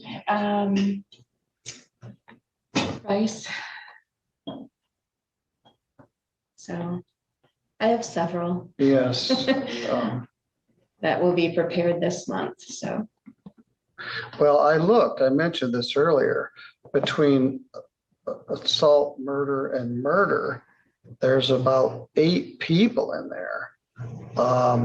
Shooting in the car, the Tyree kid, the other kid in Montville, a kid that hit somebody in the head with a tool. Anyway, I won't go into it all, but yeah, there are a lot of bound over. Michael Taylor is still there. But anyway, good luck to you and your Thank office. you. All right, thank you for your patience, Mr. Munoz. We were dealing with some other cases and you're here with your counsel. Good morning. Could you place your appearance on the record? Alexander Stanko on behalf of Mr. Munoz. I'm an attorney with David Moore. And I would just like to put on the record my apologies for being about 55 minutes, an hour late for the court hearing. I was in Calhoun County this morning for a 10:30. Well, I'll tell you what, we didn't even notice because we were, thank you for telling us. I don't always like going through lunch, but we just finished just about when you came in. Okay. Frankly, Mr. Munoz is my easiest case of the day. This is a Sturgis ordinance case, file 251701, People versus Jose Munoz. Mr. Stanko, what would you like me to know? I believe in my discussions with Jose that he pled to an impaired, which is a lesser of operating while intoxicated. Believe that there was an agreement for a period of probation in this case, Your Honor. And I believe he has completed a victim impact statement. I saw that. He hasn't completed the substance abuse assessment, but my understanding is that probation services will offer that service for him.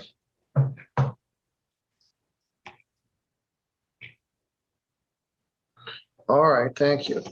Mr. Munoz, you're a Sturgis kid. You went to Sturgis High School. Did you go to kindergarten there? Yeah, So you lived in Sturgis all your life yeah. and you still live there? Well, we got to Sturgis around when I was 4 years old. Four Okay. years, yeah. But I believe you have citizenship. You're not a Dream Act kid. Yeah, I'm a citizen. All right, very good. Because I have several times a year, young people that went to Sturgis High School and don't have citizenship and they're in that Dream Act limbo, and that's a factor. You're as American as my kids. But I was concerned about the fact that you're going 85 miles an hour for no real good reason. What would you like me to know? Other than the fact, I mean, what I was doing was totally wrong. I believe on the paperwork, it said 60 to 85. I don't think I was going 85. Well, they gave you a ticket for 60, but you were. That doesn't make it right. Yeah. I was already home when he started. So you were headed to your house? Yeah, I was almost home. He pulled me over about a mile north, like of Great Lake, passing Wall School. So I was already like, when I started speeding, I thought I was like being followed. I wasn't aware it was an officer. Either way, that doesn't make it right for me to speed off like that. Could have been handled a different way.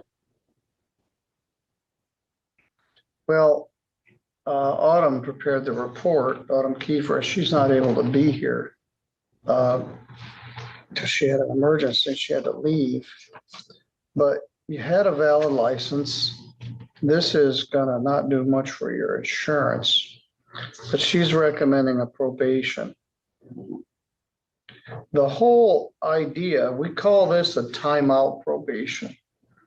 We see so many young people and just people in general that they go out to have fun, knowing they're going to drink alcohol and then drive. Plus, I would bet bucks there was also THC in your system. Probably a lot of our drunk drivers have a THC component. You were a 171, which is just over the limit for high blood alcohol level, but they didn't charge that. And the city agreed to a charge of impaired, and I don't object to that. The young man that was here before you, I wish you'd been in the courtroom because you would have been able to watch some of the other things we were doing. But we're going to give you a timeout. You can't drink or use any drugs. Put you on probation for 12 months. You could be discharged at the end of 6 if you do a successful job. Autumn is recommending 7 days jail credit 1, leaving 6 days to serve. And she's deferring all 6 of those jail days. If you do what I ask you to do, you're not going to do any additional jail time. But so I'm going to get jail time? No, if you do what I ask you to do, you're not doing any more jail. If the wheels fall off, I got 6 days hanging over your head. So she asked for a 24-month probation. I did a 12. We'll do drug and alcohol testing as directed, including marijuana. You've done the victim impact panel, substance abuse treatment as directed. This is an expensive proposition, $300 fine, $75 crime victims' rights fee, a $50 state minimum fee, a $100 screening fee, $480 probation oversight fee that could be cut in half, and a $200 police reimbursement to the Sturgis PD.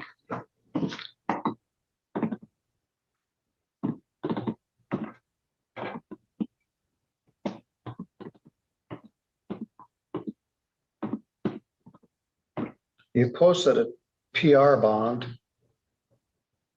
so there's no money to apply. I don't think my number's right here. Let me do that again. 300 plus 125 plus 100 plus 480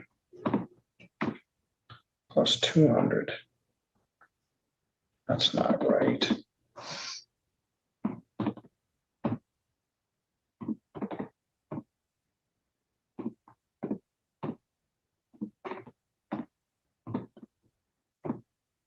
Is 1,205. It's 2 in 1 year. All right, if you can complete the terms of this probation in 6 months, you can be discharged at the end of 6 months. You have a restricted driver's license, will allow you to drive back and forth to work, school, treatment, and other limited purposes. Where are you working right now? At Boost Mobile. All right. We got a lot of kids in Sturgis. What kind of car do you have? I currently have a Chevy Cruze, but that day I was driving my father's truck. They're driving tuner cars around and they're driving real fast. Yeah. Racing and raising hell. And when we've had this year in 2025 has been almost a record year of traffic fatalities.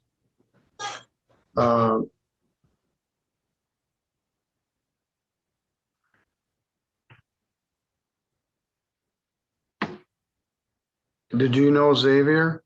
No. He went out, hit a tree a couple of weeks ago. surprised you didn't. He'd be about your age. He's from Sturgis. Xander, excuse me, was his name. No. All right. Well, I don't want you to be him.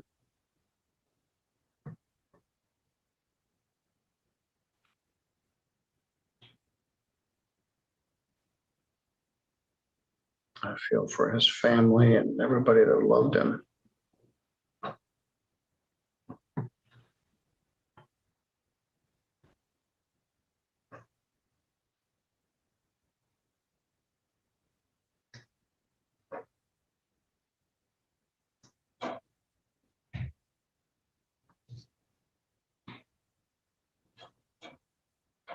All right.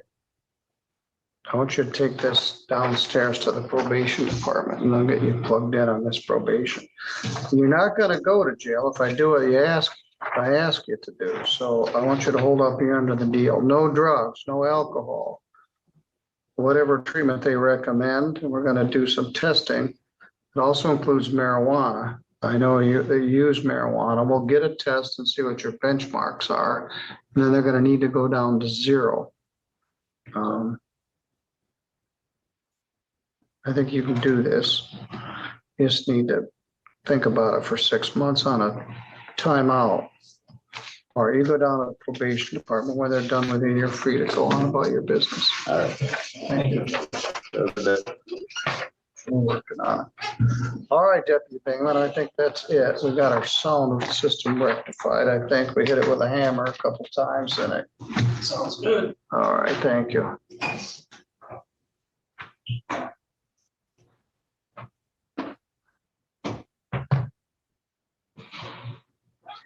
Where did you come from? This morning, Yeah, Calhoun. so you had to drive from Battle Creek to here? Yeah. Oh.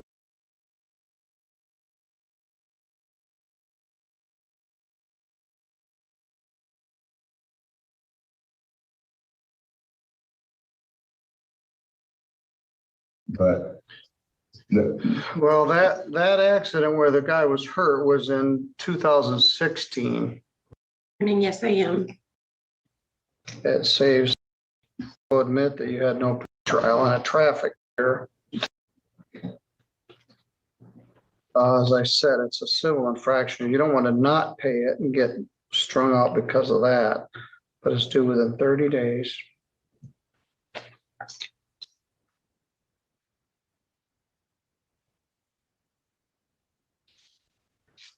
All right. Did you miss work today or just? Work on third, sir. Shift third. Oh, so you've been up all night? Yeah. All right, go and get some sleep. Pay me $150 within 30 days and you're good to go. Thank you very much, sir. And I want to put this on the record. I appreciate every single one of you guys today. All right, thank you. You can have that one too. All right. I suspect we've made more than $10,000 this year at $150 a pop for no proof of insurance. 10 of them is $1,500. We've probably had 100 of them. Good morning, sir. Are you Thomas Papke? yes, Mr. Papke, I'm Judge Middleton. We've met. You got picked up on a bench warrant because you failed to appear for a pretrial in a traffic case. The file number is 241451OT. It's an ordinance case. And because it's an ordinance case, the city attorney isn't here today, but let me look at this.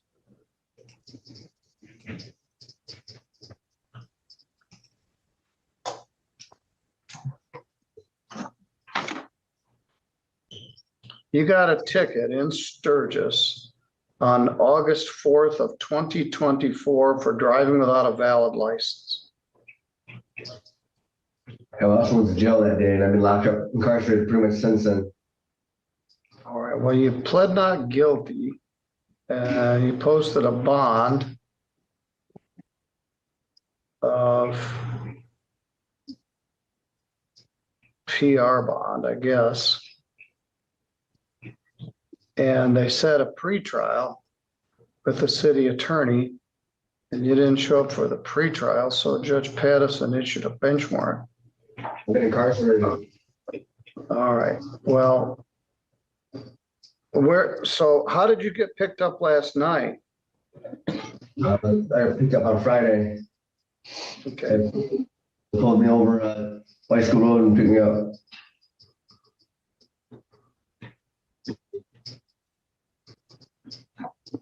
Well, Mr. Downer, by my count, just on our ticket, you spent 5 days in jail for this on a dumb no ops. No ops or no operator's license is a misdemeanor. It's punishable by up to 90 days in jail and a fine of up to $500. Excuse me, up to $100. Does carry 2 points on your driving record. I would not normally put somebody in jail for 5 days for this, but you went to jail at the front end and then you've been in jail since Friday at this end.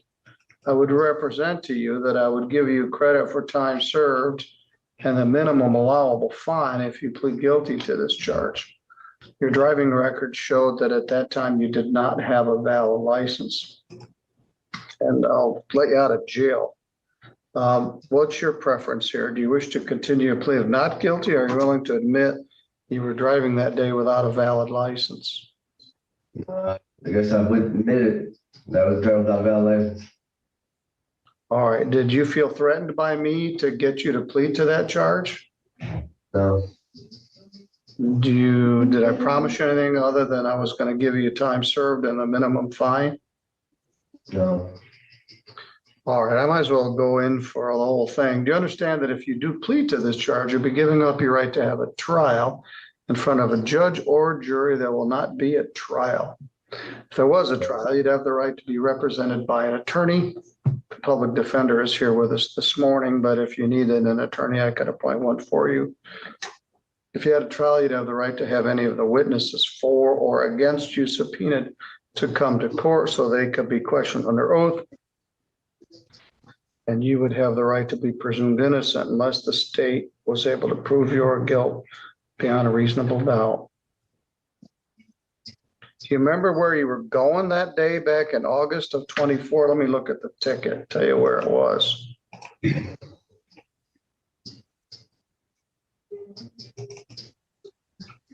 North Nottawa in Washington at 7:24 in the morning.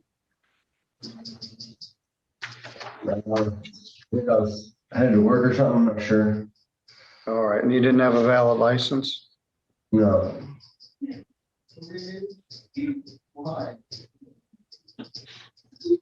Are you working someplace now? Yeah, Starfleet Enterprises, our union. Say that again, I didn't get it. Starfleet Enterprises out of Union, Michigan. All right, well, let me get you out of jail so you can get back to work. No ops. Sturgis ordinance. 5 days jail, credit 5 days. Fine is 0, but I'm required to assess $125 of state costs. I'm going to make that due. I'm going to give you until December 15th.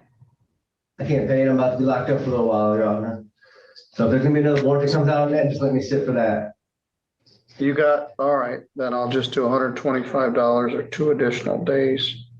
Let me look at your jail stuff. Anything that's got a fine attached to it, I'm not gonna be able to pay it. Well, just a minute. I've got, oh. This is why I'm here now, is because I did this last time and. Yeah, you got a Indiana DOC hold. So, That's why nothing's gonna bring me back later on. all right, $125 or 2 additional days. It'll get swallowed up by the time you're doing. All right, good luck, sir. That finishes this. You got to go to Indiana and deal with some issues there that I'm not clear on what they are. But as far as this dumb traffic ticket from 1.5 years ago, all right, it's over and done with, and you're good to go, sir. All right, thank you. And that's very helpful to do these right with the arraignments when we have time to do it. And we don't have to try to squeeze it in the afternoon. The guys are done with it in the morning if they're going to get out. So I'm always appreciate Shayna, and now Christie's gonna be doing these.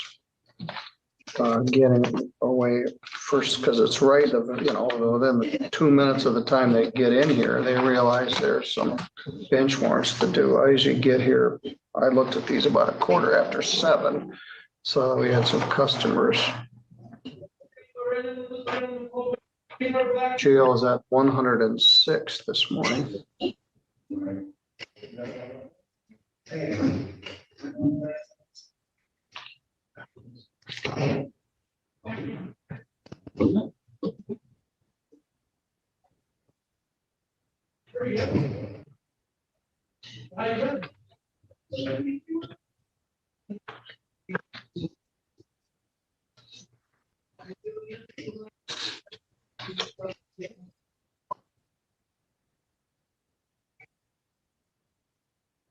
He has another case. Am I supposed to stay here? Yes, sure, go ahead.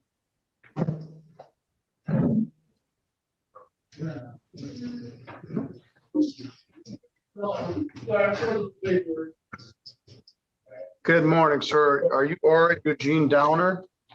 Yes, sir. I'm Judge Middleton. You got 3 sets of tickets that are out here that we need to address.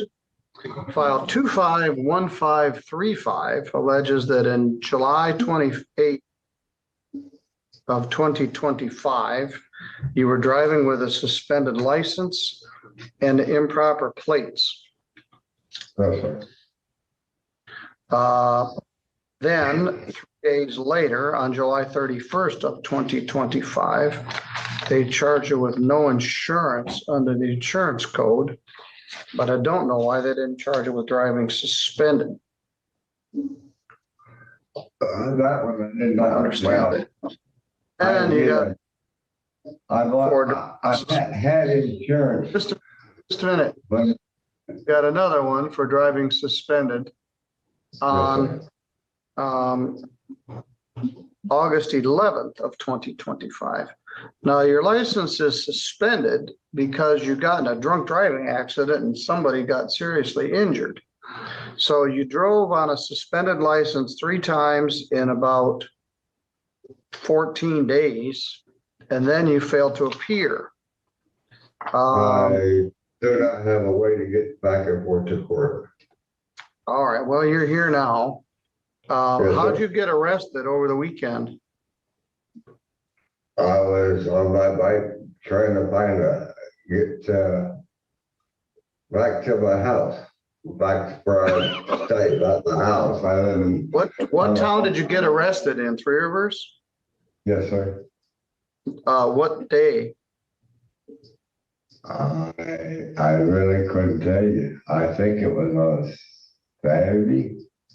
Could have been Friday or Saturday. I don't know, sir. Let's look.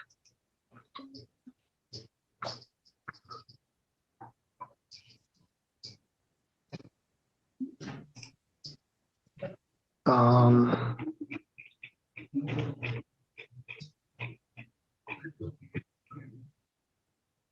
3 days, must have been Friday.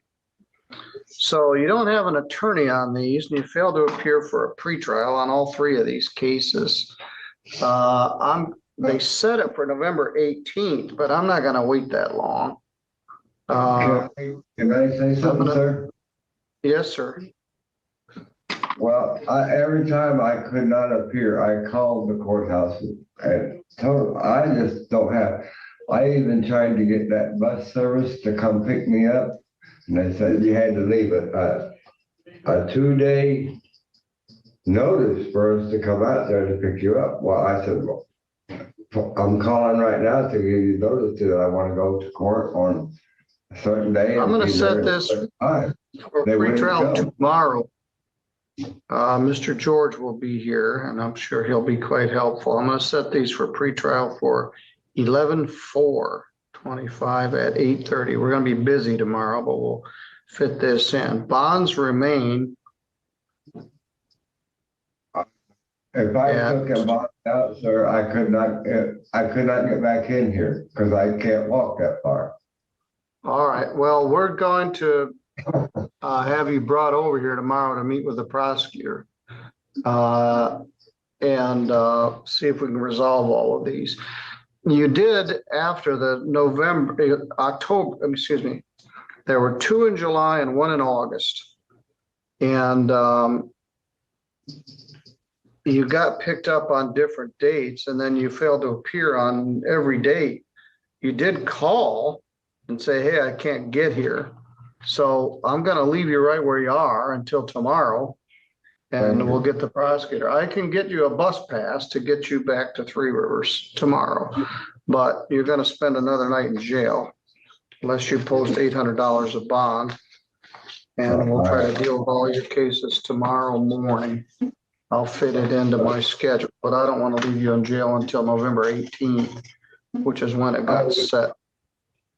Could I ask another question, sir? Yes, sir.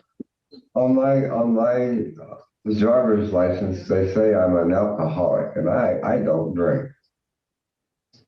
I had a couple of beers back when 2015. Well, when it was, that's when my sister passed away, and I wasn't doing good. And somebody handed me a beer and said, "Try this, it might help." I don't think I had 2 at the most, and I blacked out. I don't remember no accident or nothing. But well, that accident where the guy was hurt was in 2016. I can't remember exactly when it was. But I know it was a long time. Well, we'll try to deal with it all tomorrow. All right. I'll see you then. But in the meantime, you're going to stay where you are unless you post the bonds. That's the best I can do. I don't want to leave it for November 18th. I'll see you tomorrow at 8:30.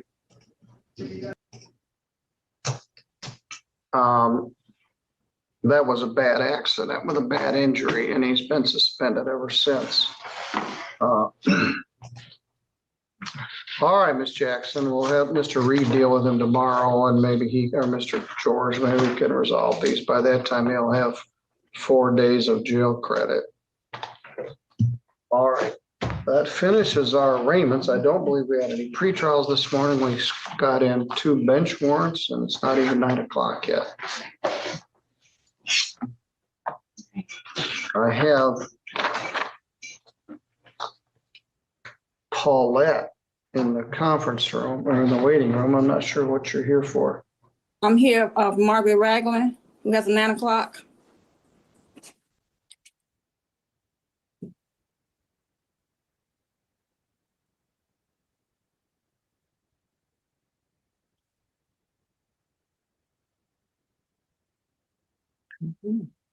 Okay.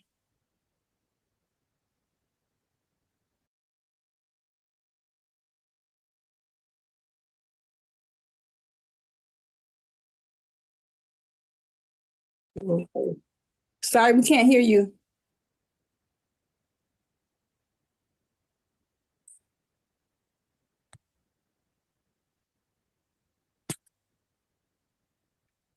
We can't hear. We can't hear. We can't hear you. We can't hear you. Okay.